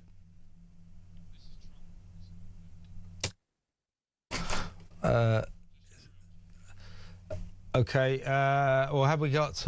We got Donald Trump here. Let's take it away, Donald. I want to congratulate Charles on having made a fantastic speech today at Congress. He got the Democrats to stand. I've never been able to do that. I couldn't believe it. I couldn't believe it. Yeah, so very jokey, some good jokes. Don't forget, Kinsey, Donald Trump said to the King, or to we Brits, if it wasn't for us Americans, you'd all be speaking German. And the King said, well, if it wasn't for us Brits, you Americans would all be speaking French. So a good sort of jokey atmosphere, and that was good. And I do think, although I know that the King politically could not be further away from Donald Trump, there's no doubt Donald Trump likes the King. He affects a great friendship with the King. And I think in an unusual way, I think the King has a bit of affection for Donald Trump as well. And that can only be good for, well, good for Britain, slightly good for America, but really good for us. Yeah, I mean, I think that the king recognizes hard work and ambition in Trump. This is a man that started out in real estate, evolved into an entrepreneur like Trump Meats. Remember, you could order meat that had his logo on it, steaks, Trump steaks. Evolved into a reality star turned president. It's unreal. It's an unreal, unbelievable story. If Hollywood was reading that script, they'd go, get out of here. This is a joke, and they wouldn't take it seriously. So I'm sure that there are a lot of people like the king that are intrigued by Trump, but I would just say my caution going forward would be express yourself in the way that you want to, just make sure your audience doesn't feel towards the end like they're being lectured, and specifically with the speech in Congress, that's what I was feeling. Yeah, that is interesting, because some other Americans have told me that they felt a little as if the king was lecturing them. Yeah, he was definitely delivering his own political worldview, make no mistake about that. Here's a little clip from that speech. The alliance that our two nations have built over the centuries, and for which we are profoundly grateful to the American people, is truly unique. And that alliance is part of what Henry Kissinger described as Kennedy's soaring vision of an Atlantic partnership based on twin pillars, Europe and America. That partnership, I believe, Mr. Speaker, is more important today than it has ever been. Ours is a partnership born out of dispute, but no less strong for it. So perhaps in this example, we can discern that our nations are in fact instinctively like-minded, a product of the common democratic, legal, and social traditions in which our governance is rooted to this day. Yeah, so I mean, you know, that was his job. His job was to try to repair the damage that Keir Starmer has done to the special relationship, and certainly in the short term, he did. And frankly, he always was going to. It's not like he's going to stand up and insult the president, and the president's going to say, "Why don't you bugger off back to Britain?" It's not. That was never. We would expect the president to stand up and insult you well before you would stand up and insult. I know what I'm dealing with here, Kevin. Yeah, sure. But you know, so what you're suggesting here, Kinsey, is you know, the Americans were not overwhelmed by all of this. They you know, they had it in proportion at this visit of the king, because you know, as I say, we got the feel-good factor now. Camilla and Charles are coming back, but fairly soon the special relationship, America and Britain, will return to business as usual, and that is Keir Starmer boasting about not getting into Trump's war, and Trump going, "Yeah, why won't you support me, you limey?" You know, you're no Churchill. Yeah. So first of all, I would say maybe I am unfairly judging the king, because I am comparing him to Queen Elizabeth, who was just effortless in her role. I mean, she truly just handled everything with such grace and stayed in a safe space perpetually. And so maybe that it's unfair for me to compare him to his late mother. I know he's trying to establish his own leadership and presence. And in a way, and we might have discussed this before, and if so, I apologize. This was his way of really introducing himself to the United States, because he hasn't had a presence here. For the last 6 years, Harry and Meghan have tried to dictate through the media, through books and reality shows, how Americans should feel about Harry's father and about the British monarchy. And also the 90s tabloids really painted a picture of who this man was for a lot of Americans. And he was coming here I remember to say, that. I was over there then, yeah. Yeah, to say, look, I'm not this person. This is who I am. So I understand what his objective is, and perhaps it's unfair that I'm comparing him to the late Queen Elizabeth, who was so incredible at her job. But I just wanted to voice how I feel after having a couple of days to digest all of this. Well, because I'm glad you have, Kinsey, because, all this kind of, effusive, over-the-top, effervescent, all the wonderful, fantastic. Yeah, it was a great few days, but let's not get carried away. This feel-good factor isn't going to last long. We will now return to business as usual. A last question to you. What was the feeling among Americans, and indeed perhaps you met British diplomats and politicians as well who are over there for the visit, the British community over there. What was the feeling about what you and I discussed on Monday? In my view, this irresponsible, shocking trip by Prince Harry to Kyiv, to Ukraine, to deliver his juvenile thoughts on the Russian conflict. Irresponsible. He wasn't asked to do that. He's interfering in diplomatic matters he doesn't understand. This is way above his pay grade. This freelancing on the world political stage must be stopped. It's not right. Well, there have been some new developments regarding that. Richard Eden reporting that both King Charles, who spoke about Ukraine in his speech to Congress, and Prince Harry received advice from Yvette Cooper, the foreign secretary, before both of their trips. And according to Eden, Cooper is one of the individuals really backing Harry's plan to return to public life in Britain. And so when I saw, and I think I said this to you, when I saw the king reference Ukraine in his speech, of course I want world peace. But the pettiness in me recoiled because I knew that that was giving credibility to Harry's Ukraine visit and Harry's Ukraine speech.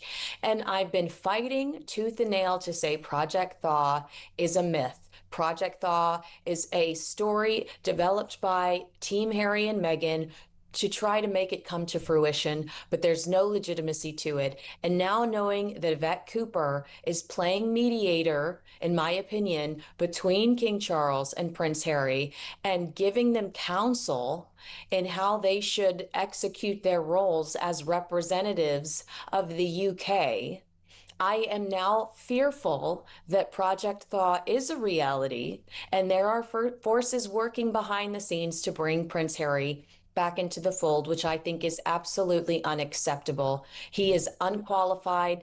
He is disrespectful. He's proven that he's untrustworthy. He's a moron, and they're actually incredibly destructive. And so that's the new development. I think you're right. No, I didn't know that. I didn't know that, Kinsey. But Yvette Cooper, she can instruct the sovereign, the monarch, because King Charles was on government business when he went to America. He always is when he does a state visit. But she should not be instructing private citizen Prince Harry.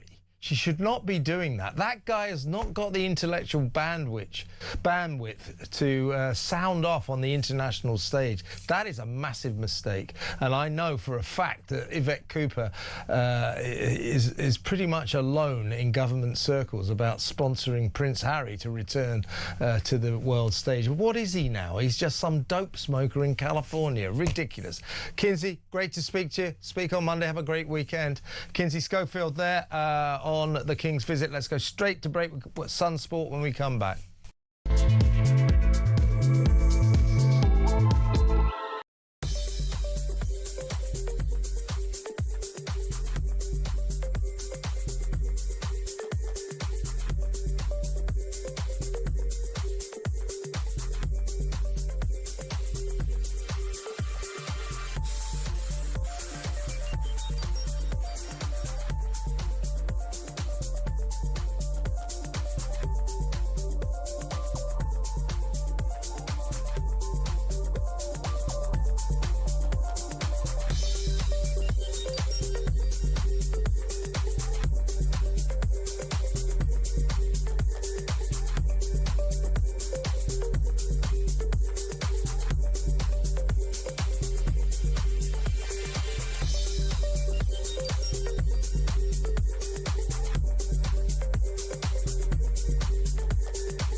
well, certainly I don't.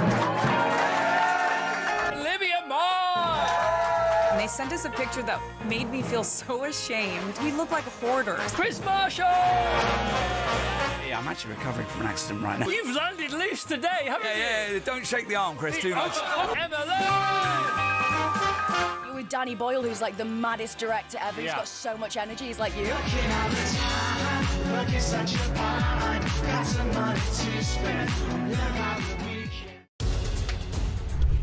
I hope I wouldn't have used that. Well, certainly I don't remember trying to get any job for my mates. Can you get a job? Can you help get a job for ex's mates? But don't tell the Foreign Secretary. I don't think it's completely surprising that the Prime Minister would be so sensitive about the way in which he was dealing with a member of his senior team, and particularly a Director of Communications who's in minute-by-minute contact with the media, that he would want that kept to a very, very tight group of people at the time. Across the UK, on DAB+, on YouTube, on your mobile, and on your side. This is Talk. This is sport in just a second, but this is breaking news. The UK terrorism threat level has been raised to severe by the Joint Terrorism Analysis Centre in the wake of the Golders Green stabbings, meaning a terror attack is highly likely. So be careful out there, folks. We'll resume that story after the 6 o'clock news. Mike Amstead from Sun Sport is in the studio. Declan Rice. Yeah, so Declan Rice, this is after Arsenal's 1-1 draw against Atletico Madrid last night, where there was this controversial penalty overturn.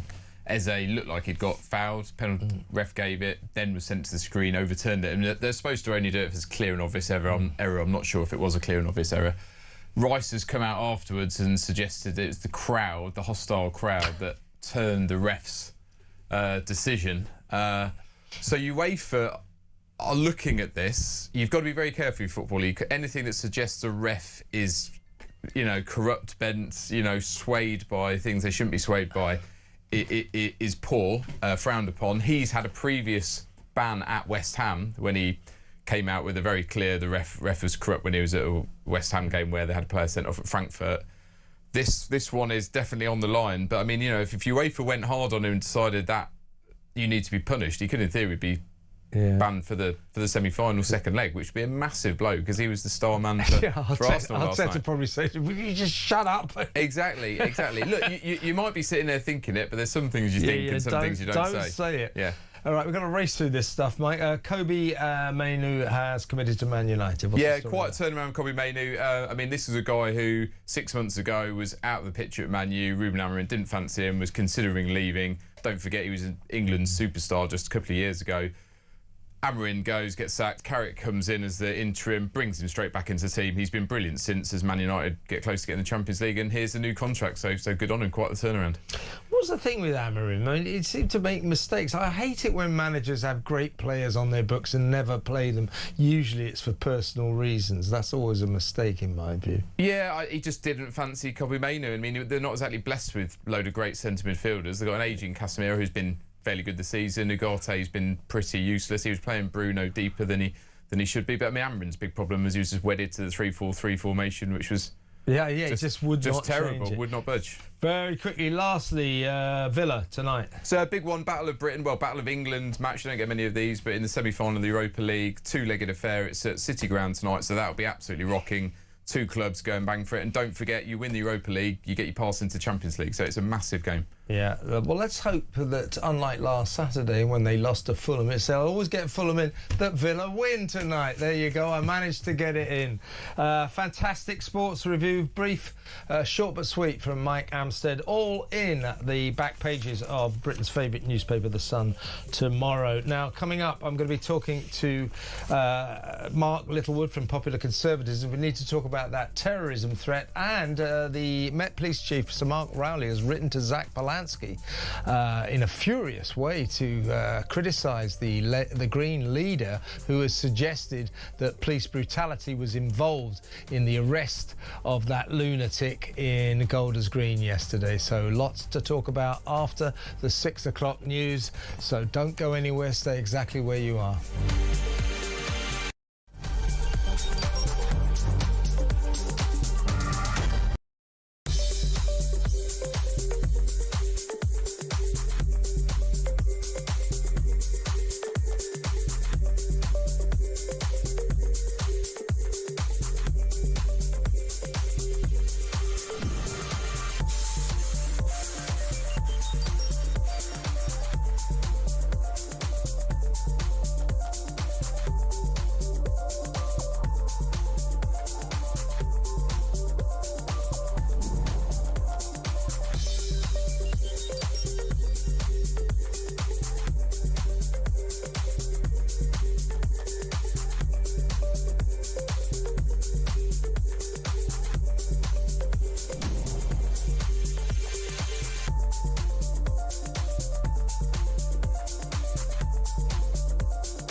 across the UK. On DAB+, on YouTube, on your mobile, and on your side. This is Talk.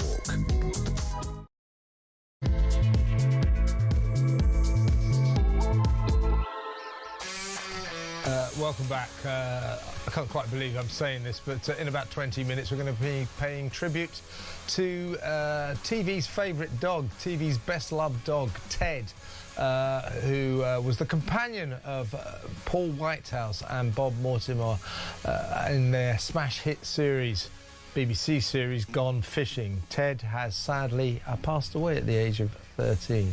We'll pay a tribute to Ted, and we'll talk about just how heartbreaking it can be when your dog dies. Tell me about it. I'll tell you. It happened to me last year. So we will discuss the life and times of the great Ted, undoubtedly the star of the show, the undisputed star of Gone Fishing, who belonged to a friend of mine, the executive producer, Lisa Clark. So we'll talk about that in a little while. But two perhaps more serious issues first. Let's welcome to the show the Director of Popular Conservatism, Mark Littlewood. Hello, Mark.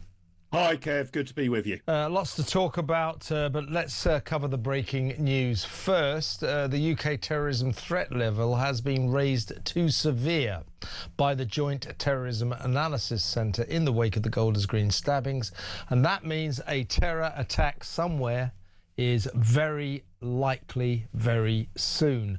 What that adds up to for me, Mark, is that for all the word salad that Keir Starmer, Shabana Mahmood and all the virtue signalling politicians have been delivering about, oh, no place for anti-Semitism, this kind of hate cannot be tolerated, blah, blah, blah. The reality is they're not doing anything to stop an imminent terror attack, which is very likely. What has the Prime Minister done about this? Nothing. Yeah, that's exactly right. You get served up platitudes, which are essentially harmless. You know, we all stand with the Jewish community. What he asked us to open our hearts to understand what Jews in Britain might be thinking. Well, I mean, fine. But he's the Prime Minister. He's not a regular civilian. So what's the actual plan of action here? And pretty soon, I think we're also going to need an explanation for a whole range of system failures, right?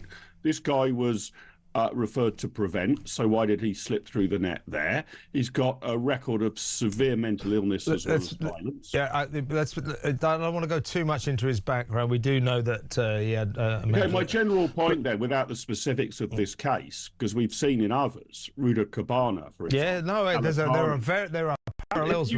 If you have serious mental health issues, possibly mixed with a record of violence, why are you at large? What should the system do about people in that category? Should they be able to wander the streets, or has care in the community gone too far? We have a modest upgrade in policing now in the Golders Green area. I think £25 million pledged. It's not obvious to me that that will assist. And we, of course, have got to look again at pathway prescribing. The IRGC says it's now going to do it. That should have been done months ago. What we saw in Golders Green is the actuality of globalising the intifada. Yeah. Are we going to now say that people who make that call, make that chant, are inciting violence? I think there might be a case for that. There is no action plan at all there answering the whole range of questions I've put on the table. I don't necessarily claim to have all of the solutions here, Kev, but I think I've at least put some of the questions on the table. And whilst, some people might want to, and it's a nice thing to do, to sort of stand in solidarity and hold a candle at a vigil, that's not a plan of action. That is crying tears after the horse has bolted. So we need a serious action plan, and the Prime Minister has come up with, so far, the square root of nothing. Yeah, no, or as they say in the pub, the square root of sod all, let's face it.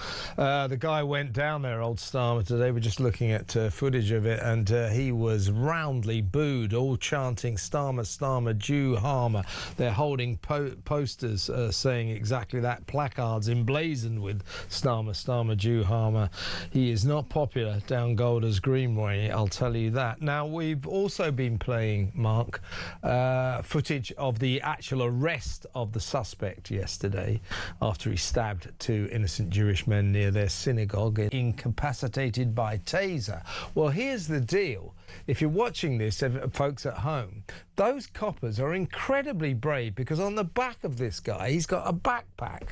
What do you think in these circumstances? You know what we think. That's explosives. Those coppers are all over that backpack. For all they know, in the last moments of their lives, if that goes up. So they're very, very brave. They're kicking this guy in the head. I understand that is to confuse him, to disorient him.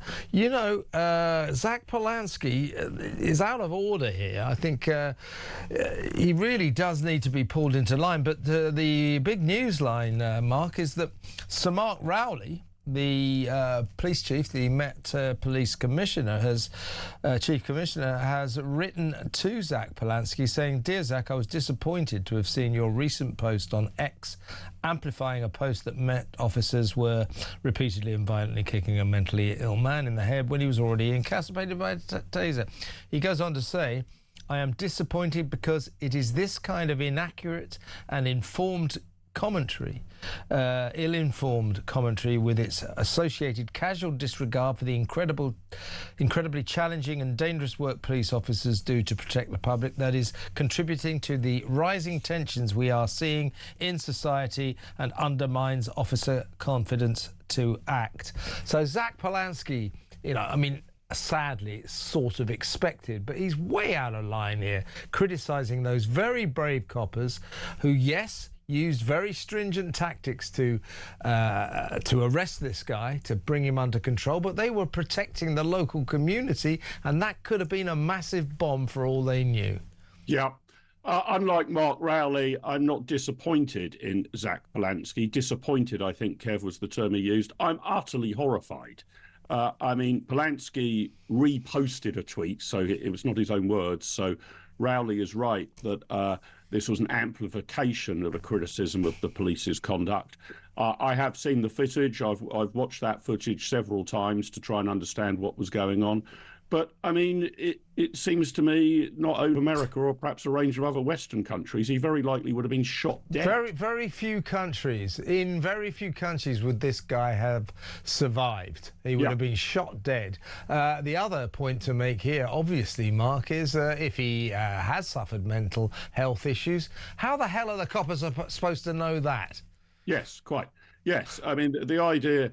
I mean, it's an irrelevant observation that he's mentally ill, isn't it? Once you suspect he's the man who was randomly stabbed 2 members of the Jewish community, 2 wholly innocent people, obviously he's definitionally mentally ill. That's part of the problem, right? That doesn't give you a pass. That's the reason that you have presumably behaved in that way, or at least part of that reason. So, I mean, I just cannot believe that any remotely reasonable individual would look at that footage and deign to comment that the problems that unfolded in Golders Green yesterday, top of the list is police brutality. Absolutely insane. And to the wider point, which Mark Rowley, who I'm not usually prone to agree with, said, look, if we're not going to praise the brave police officers who have to do these things, who on earth is going to join the police force?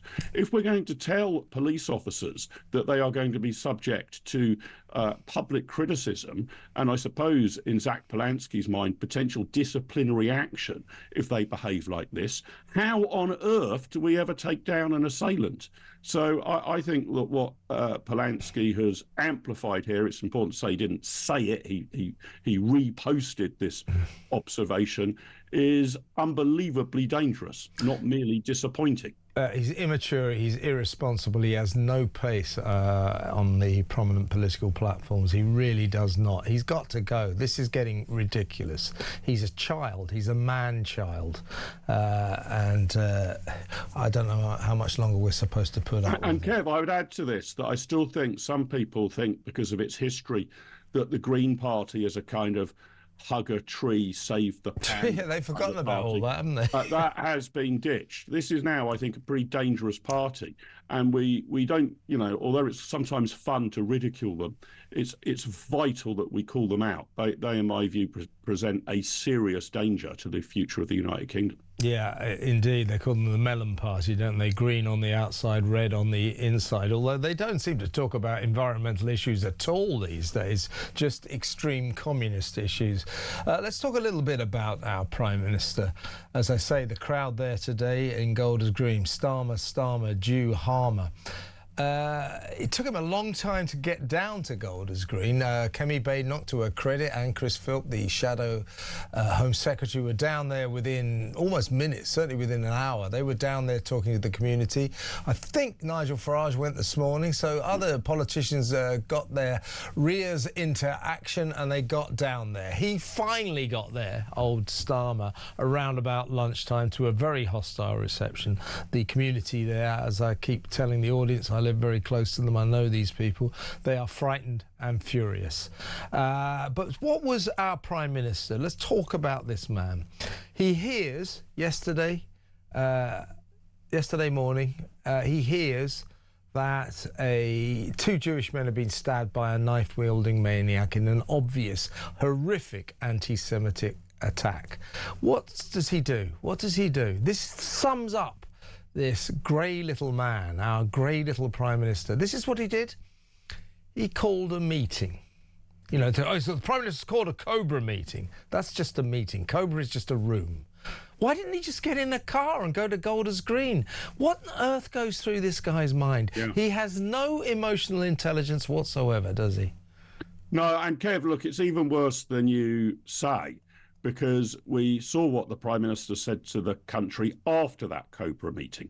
So if, for example, he'd convened a meeting with senior police officers, the Home Secretary or whatever, in order to immediately devise a plan of some sort to render Golders Green safe, and then had come out of that meeting and said, right, this is still in the preliminary stages. I'll give a full statement in the next 48 hours, but we've tripled policing on the streets of Golders Green for sake of argument. We've also agreed to review policy urgently in the following areas, A, B and C. I've asked the Home Secretary for that, and we will be getting back to you with our conclusions of that in a matter of hours.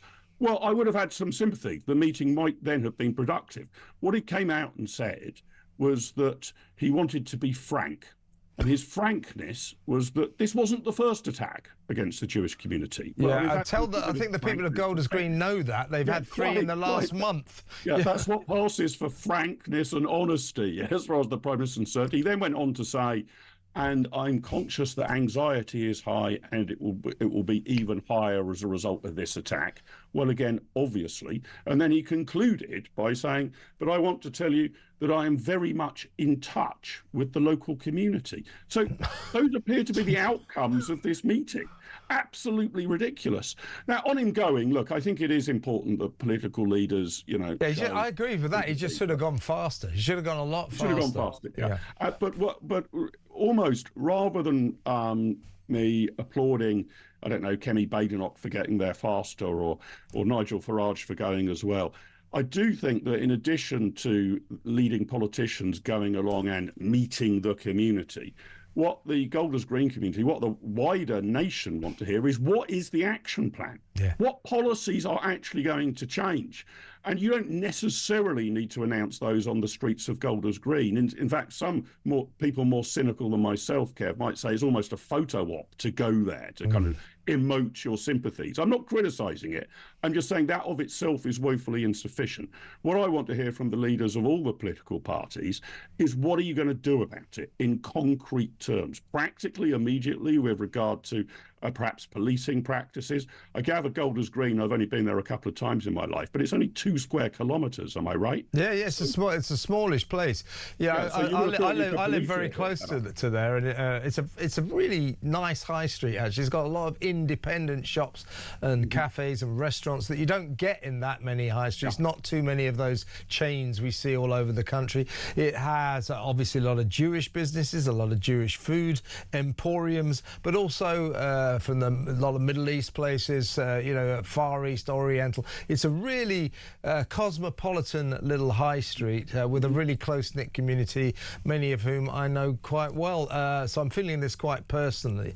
So those people there, though, as I say, they are both frightened and furious. They do not feel safe. This government has put them into a position where they literally fear for their lives. It's got to stop. We've got to do something about this. Yeah, absolutely. And it seems to me that there are two things. There's a question of what your immediate response is. Look, it's not obvious that if policing had doubled or trebled that this attack could have been stopped. But I would have thought there's still a good reason to increase policing measurably in Golders Green for the time being, and not just as a publicity stunt. Let's have some sort of commitment to a very substantial increase in policing there for the next several months. That might at least help. It would also make it very clear to the community there that we're on our side. But longer term, because that doesn't fix the problem, that's an effort to solve a problem that's actually unfolding on the streets. What are the policy changes? I've heard none. There aren't any. There aren't any. No, I've heard none really from any politician, not just Keir Starmer. I mean, what policies are going to change to make these sort of incidents much, much less likely to occur in future than they are at present? You can never reduce the threat to zero, but it seems to me that there are policy tools at our disposal in terms of the way that we treat people who are already on various registers that nobody has yet addressed. So let's get at least the immediate thing sorted, perhaps, higher policing for the coming days and weeks. But longer term, how are we going to meaningfully reduce the percentage chance of these sort of incidents occurring? And I think politicians of all stripes are obliged now, because this was hardly a bolt from the blue, was it? I mean, I was horrified but unsurprised when I heard this report, that you would have thought they've had ample time to get their head around what sort of policy changes, what sort of system changes we need in the United Kingdom. We could never eradicate these events to zero, but to make them measurably less likely to occur. And the silence at the moment is deafening, Kev. Yeah, we needed action. We need policy changes. We need announcements. We need something concrete to grip onto. And all we've had from Starmer and the gang so far is the usual word salad, the usual virtue signalling cliches that don't get us anywhere. And the Jewish community sure as hell sees Starmer. The Jewish News today is big front pages. BS, I mustn't use the nasty word, I did say it earlier, but I mustn't keep saying BS bingo, and then it goes all the cliches that, our thoughts and prayers and this kind of hatred won't be tolerated. The trouble is, it is tolerated time and time again. We want action from Starmer, not words, and so does the Jewish community. Mark, great to have you on. Thank you very much for your time. Mark Littlewood there, the Chief of Popular Conservatism. Next up, we're going to talk about dogs. Ted, the undisputed star of the smash hit BBC series Gone Fishing, which also features Bob Mortimer and Paul Whitehouse, has sadly died at the age of 13. Fans of that show, and there are millions, will be devastated. I'm very sad about it. But we'll talk about Ted, show you some pictures, but also we'll talk about the sort of special place that dogs form in our hearts.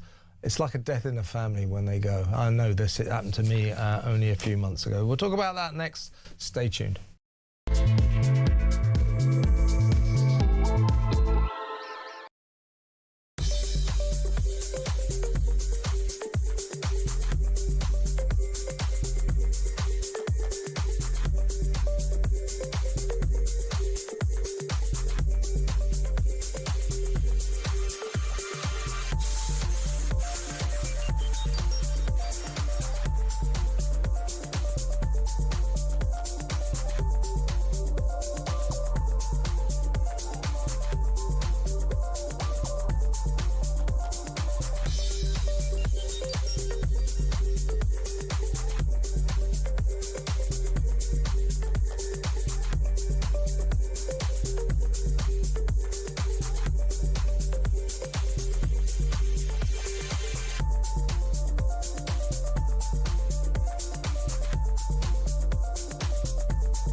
us a picture that made me feel so ashamed. We look like hoarders. Chris Marshall! Yeah, I'm actually recovering from an accident right now. You've landed loose today, haven't you? Yeah, don't shake the arm, Chris, too much. You're with Danny Boyle, who's like the maddest director ever. He's got so much energy. He's like you.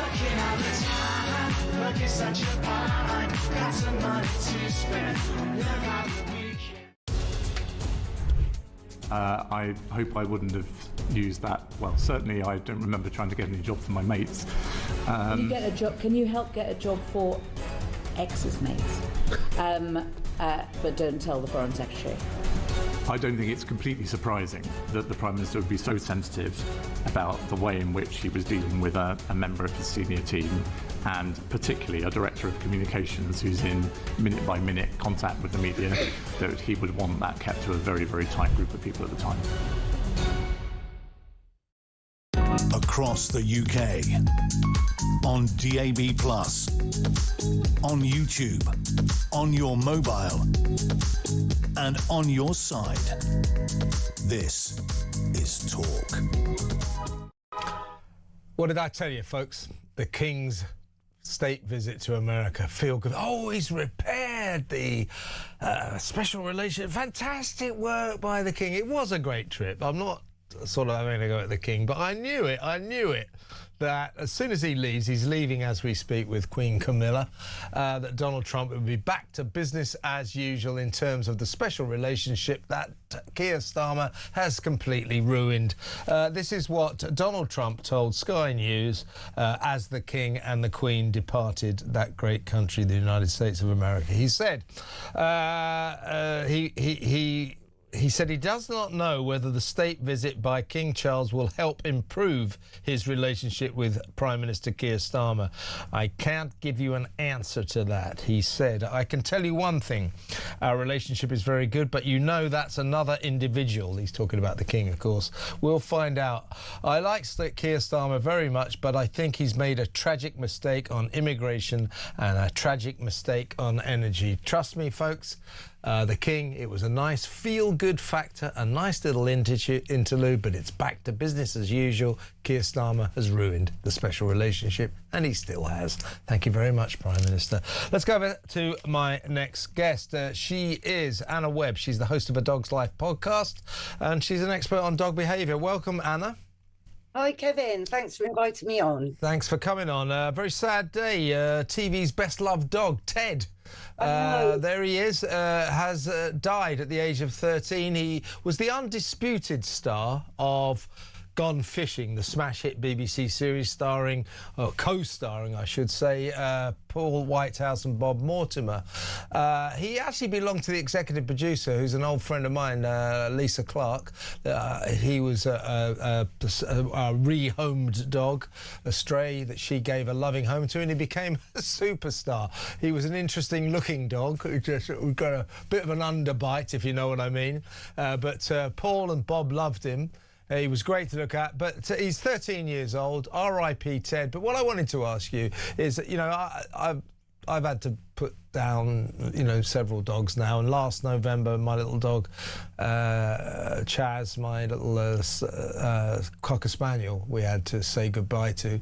And it's particularly heartbreaking. What is it about dogs? How do they work their way so much into our hearts? Well, look, you know, they were the second animal to be domesticated way back when we were still in the caves, Kevin. And they've learned over all these centuries to read us so well with their sense of smell. You know, they know when we're happy. They know when we're stressed. They know, science has proved this, and they know when we're happy. So, you know, they adapt very cleverly to our moods. And they are our confidants. They're our companions. You know, you never really have an argument with your dog. You know, so I'm not entirely sure about that. Look, I've got a bull terrier, so you know, I know. Come on, we're late for our walk. Yes, but well, they're incredibly trusting. They're incredibly loyal, and I think it's that, you know. You, the owner, you're sort of their world. You're everything to them. You know, we go out for dinner, we go out, you know, and leave the dog and all that. But all they live for is when you come back. So they are always thrilled to see you. They are your best friend. They never let you down. They always trust you. There's something about dogs that is very special. Absolutely, but they're also so good for our health, you know, and they do give us a purpose in life to get out, you know, enjoy the great outdoors like Ted did there, you know. They give us, you know, so much, like they reduce our blood pressure. When you look into your dog's eyes, it triggers that love hormone called oxytocin. So they, you know, they give you a happy buzz. But I think, you know, apart from giving us a responsibility and a commitment and, you know, to help us with our exercise and so on, it is this constant friendship that they give us. And you know, something I think is that dogs, I've lost dogs, you know, it's the worst thing. It's just heartbreaking, isn't it? I mean, here's the other thing. Dogs are incredibly funny. You know, I mean, they're capable of the most inappropriate behaviour. It's hilarious, and I mean, they make you. I've had dogs all my life, and they make you laugh like a drain 10 times a day. There's no human beings will make you do that. No, that's it. And you've sort of got it. They're icebreakers. You know, you meet new people out walking your dog, you strike friendships up. You know, there's all that aspect to it as well. But I just believe that dogs define chapters in your life. Yeah. And, you know, I mean, still today, if I watch a film that sort of came out in, you know, ages ago, and I'll think, gosh, I watched this with Molly, my first. Yeah, trust me. You have those memories. And I'm going through a lot of that right now because we had to put our little dog down last November. And you're right. You keep doing things. You go, oh, last time we did this, Chaz was here and all that sort of thing. They are like a member of the family. It's a very sad thing, and it's a sad thing to see poor old Ted has gone. But he made it to 13. That's pretty good innings for a dog. R.I.P. Ted. And excellent to talk to you, Anna. Thank you very much. Thank you, Kevin. Take care now. Anna Webb, host of A Dog's Life podcast. She's a dog behaviour expert as well. Let's go straight to break. And for the rest of the show, we're going to take your calls. We haven't taken enough this show, been very busy for obvious reasons. You'll understand that. But we need to get your thoughts on what's been going on. 03444991000. I don't know if we've got any WhatsApp voice notes, but if we have, I'll play them out and read some messages. So all of that still to come. Stay where you are.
Across the UK, on DAB+, on YouTube, on your mobile, and on your side.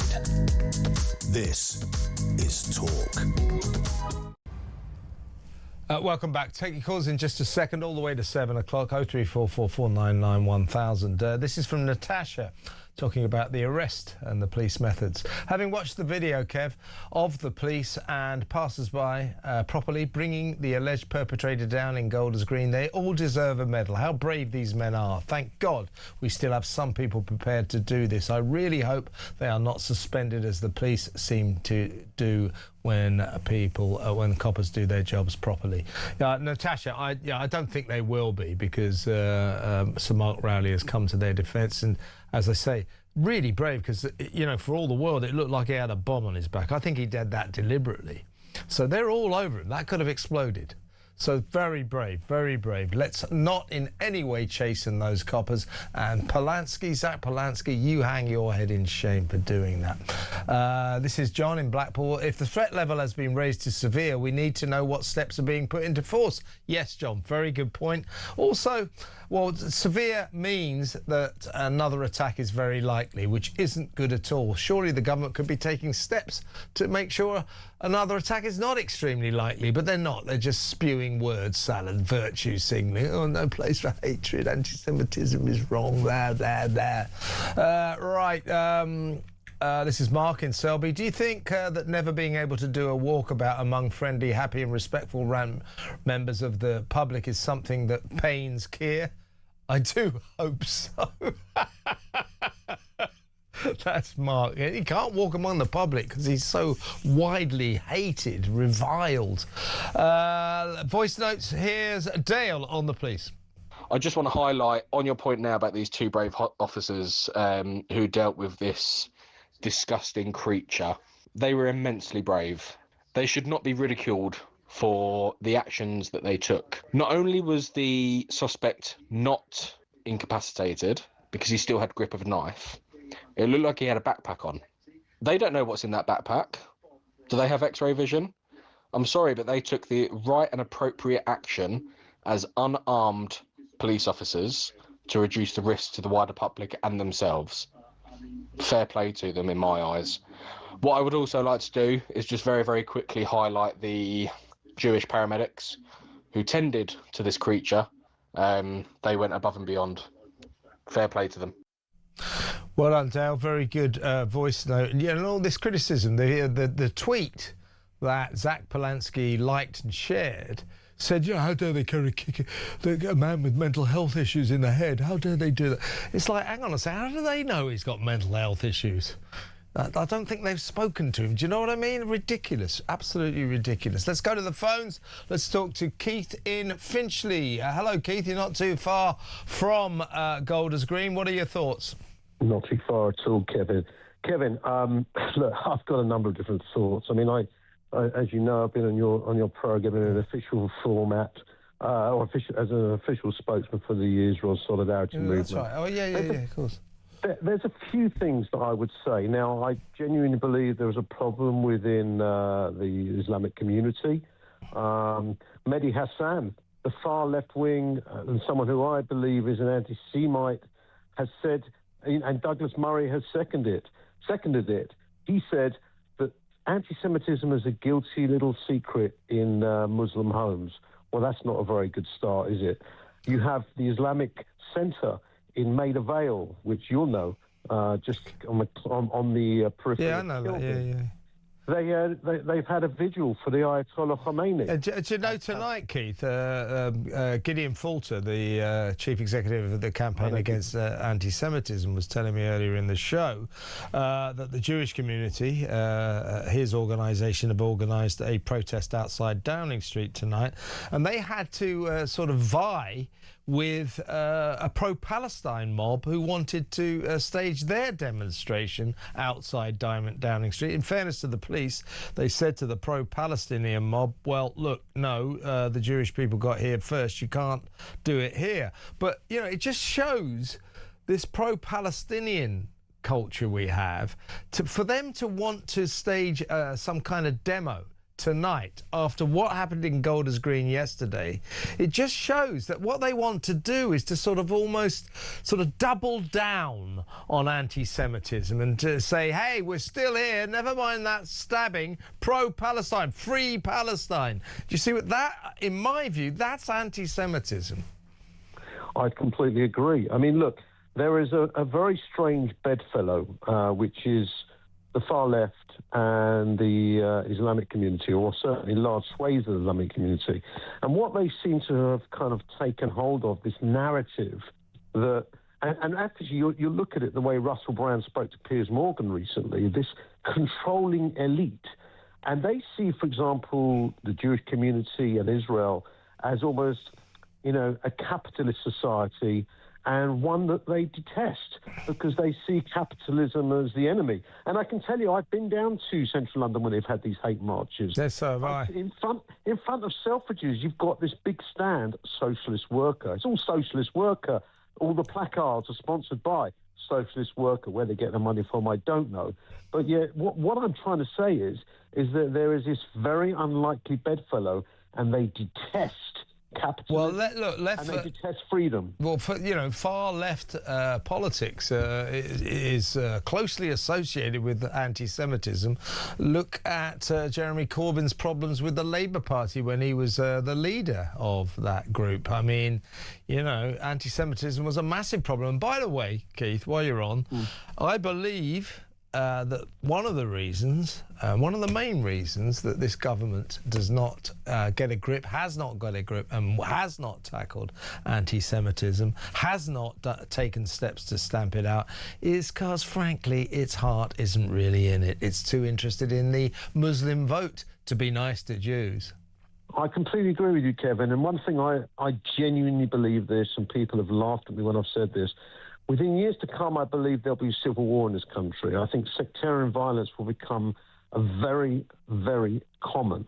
And I believe it will be where you'll have areas such as Luton and places in Birmingham where Islamic communities will want Sharia law, and they're almost like their own pseudo-micro state within the country. And if not, there'll be riots. And I reason that the biggest problem is this wave of anti-Semitism is not...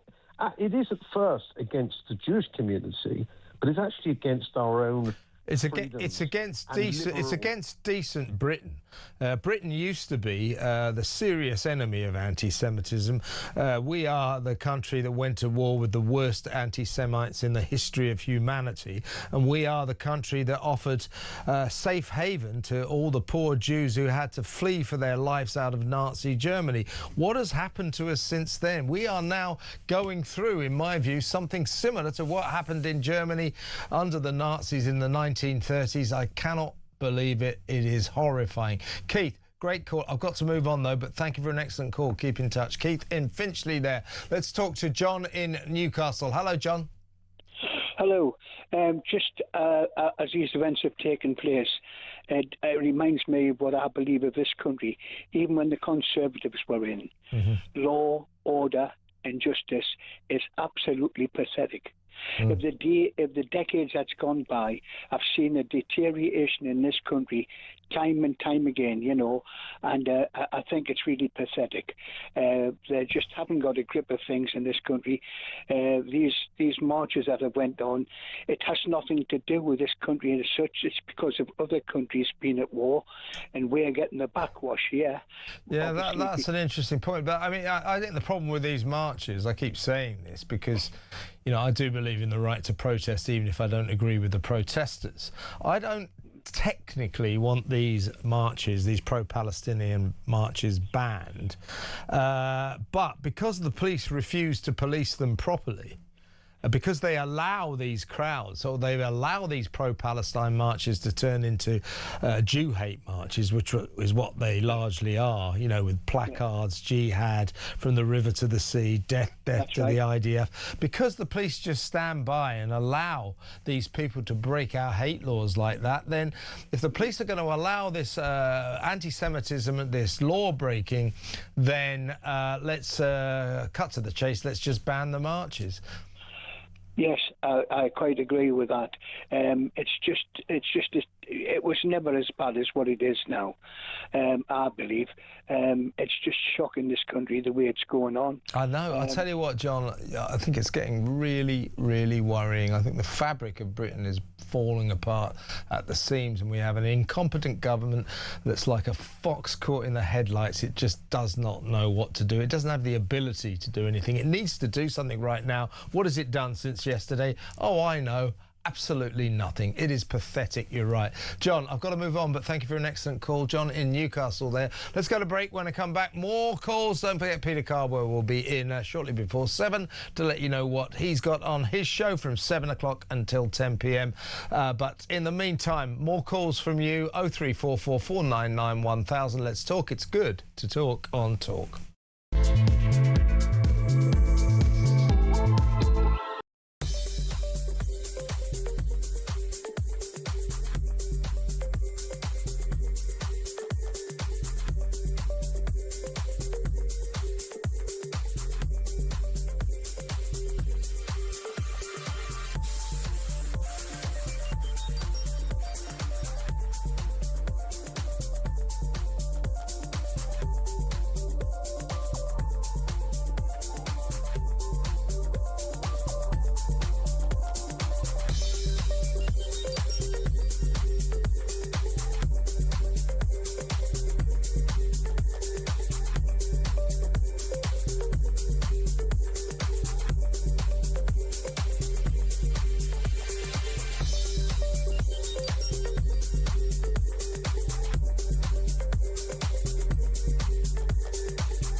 Handover briefing I was getting as I arrived at post was what I felt was a generally dismissive attitude to his vetting clearance.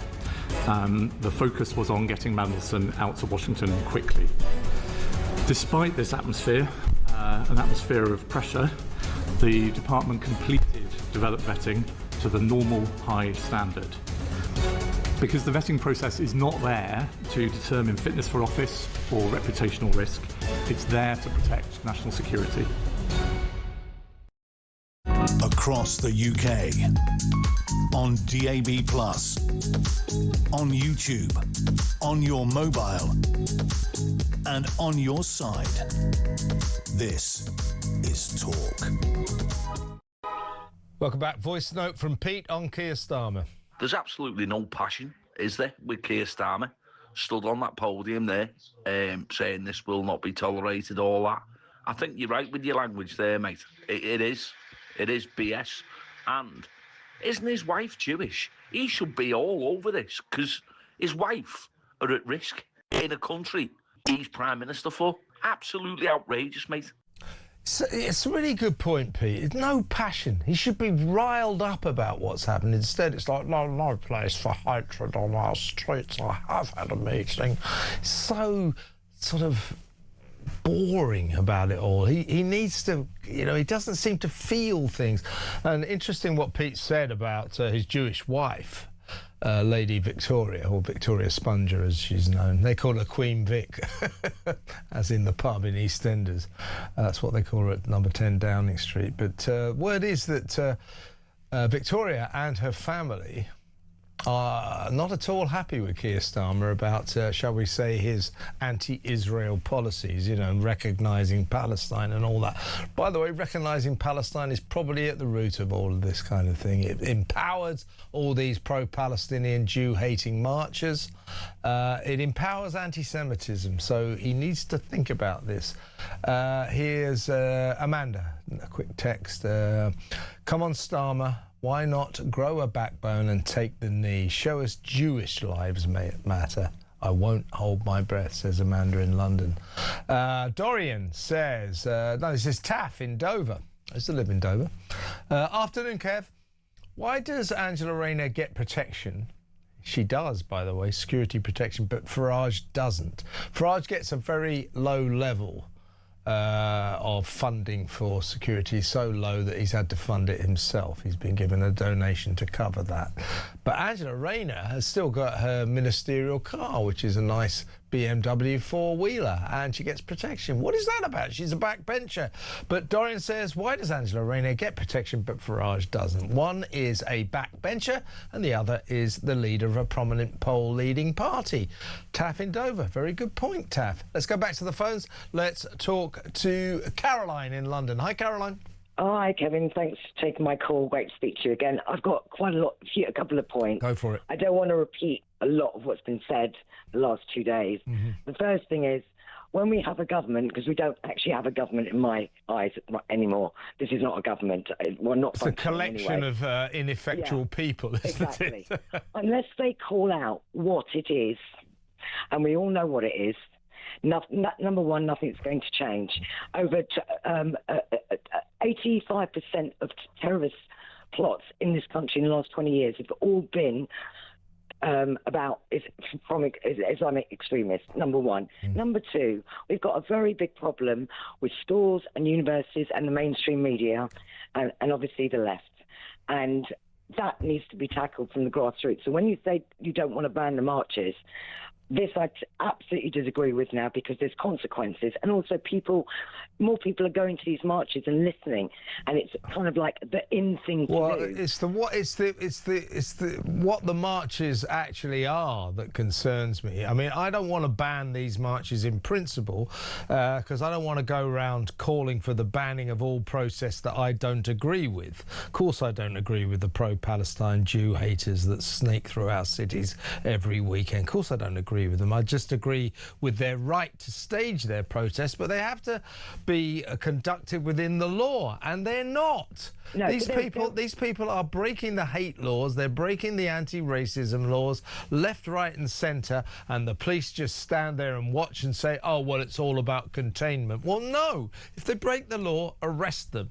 Well, exactly. We know that there's two-tier on a level that we've never seen before. The other thing is that the Nova Festival exhibition is coming to London. And I think every single school in this country should go with their teachers. What a good idea. And go and see it. That's another point. And the last point, Kevin, this morning, Daniel, I can't remember his surname, the ex-MEP. Oh, Daniel Hannan. Daniel Hannan. Yeah. He was very interesting. He was saying basically how the civil service for years have been running the show, and we know that really from what's been going on. Haven't we seen that over the last? Yeah. So whoever gets in, unless they really, I'm a great supporter of Rupert Lowe, but unless somebody comes in and really basically gets rid of the civil service from bottom up and starts from scratch and changes the laws, nothing's going to change here. Yeah. And that's a really big worry. Exactly right. What we've seen from all these civil servants that have appeared before the Foreign Affairs Select Committee over the last couple of weeks is all of them are allergic to saying anything interesting or anything significant. They're boring pen pushers, obsessed with bureaucracy, and frankly fixated on bureaucracy as opposed to getting anything done. These grey men and grey women are ruining our country because politicians can't function without them, and they rule the roost, and something has to be done about that. I totally agree with you, Caroline. Caroline, really good call. Thank you very much for ringing. Call me again. Caroline in London. Let's talk to Karen in Bournemouth. Hello, Karen. What would you like to say? Hi, Kevin. Firstly, I don't think it was word salad. I think it's more like verbal diarrhea. Yes. But on a more serious note, when the Iranian embassy said lay down your lives, that was a declaration of war. So I would have sent the army in, told them they got 2 hours to pack up their passports, escorted on an RAF plane with RAF. I agree with you, Karen. I think that when officials at the London-based Iranian embassy called on all Iranians in Britain to lay down their lives for those Tehran terrorists, those mad mullahs in Iran, they crossed the line. I think it's time, first of all, to ban the Iranian Republican National Guard, the Revolutionary Guards, and also the Muslim Brotherhood. Think about something to do with these marches. And I agree, close down the Iranian embassy. They should have been escorted out by the army. Yeah. Put on an aeroplane. What's left of the army? What's left of the army, you mean? But, I mean, seriously, you're talking about doing something dramatic. You're talking about doing something radical. This government's incapable of doing that. Listen, Karen, I've got to move on, but thank you for an excellent call. Kate has texted me to say we need to get rid of Keir Starmer as he's messed up the economy, and also I don't believe a word he says, as everything Starmer says is a complete lie. Agreed. He is scum and he should resign. Kate in Dorset, that is. She's a big fan of talkTV. Thank you very much, Kate. Give us a ring sometime. 03444991000. Peter Cardwell will be in just a second, but let's take a last call from Janice in Essex. Hello, Janice. Hi, Kevin. Love you. You know that, mate. Good, thank you. Well. Good to talk to you. Love you too, Janice. What would you like to say? Oh, look, please, can we get a government that's going to get a grip? How can that man stand out there and go on about we're going to help our Jewish community? Mm-hmm. How? Yeah, exactly right, Janice. I get angry about it, Kev. I'm sorry, I do. What have we heard today from him? And indeed, yesterday as well, from all these Labour government, what have we heard from them that adds up to a hill of beans? Nothing. It's unbelievable. Nothing. It's unbelievable. I'm really getting angry about it now because, my memory goes back to my parents and a war, and I'm seeing this government sitting there only care about the Muslims. Look, I don't care what faith you are. Well, I am getting really angry now because his wife's Jewish. His kids are Jewish. Yeah, I know, and apparently his wife and her family are not at all happy. Apparently, the word is with Keir Starmer's, shall we say, pro-Israel policies. His wife, mate, he'd get it in the ear. Believe me, he'd get it in the ear. And he wouldn't be having a Friday night dinner. I bet he would. Where's Elsa? Where's your dog? Sorry? Oh, no, that's Karen, isn't it? Sorry, I got the wrong person. I've got a cat. You've got a cat, have you? Me. You're a cat lady, eh? He rules me. You got a cat. He rules me. I know the thing about pets, Janice. Janice, really good to talk to you. Thank you very much. Have a lovely weekend, or maybe ring me tomorrow if you'd like to. 03444991000. Thank you, Janet, there in Essex. Peter Cardwell is making his way into the studio. He's going to let you know what he's got lined up for your entertainment. Now, in the meantime, I'm going to be back tomorrow at 4 p.m. for another edition of Drive Time. No doubt we'll still be concentrating on the Golders Green horror and the ramifications of that and the aftermath of that. But time to cover some more stories as well. And we'll try and give you a bit of feel-good factor weekend stuff as well. Peter Cardwell talking of the feel-good factor. Peter Cardwell is in the studio. What a link. That's why that's seamless. That's why I get the big bucks. That is why you get the big bucks. That's what's why I going on, the much smaller bucks. Well, we're talking to the independent reviewer of terrorism legislation immediately after the break. Of course, it's just been raised to severe, the terror alert, so we'll get his reaction to that. Hardly surprising, but it's not just to do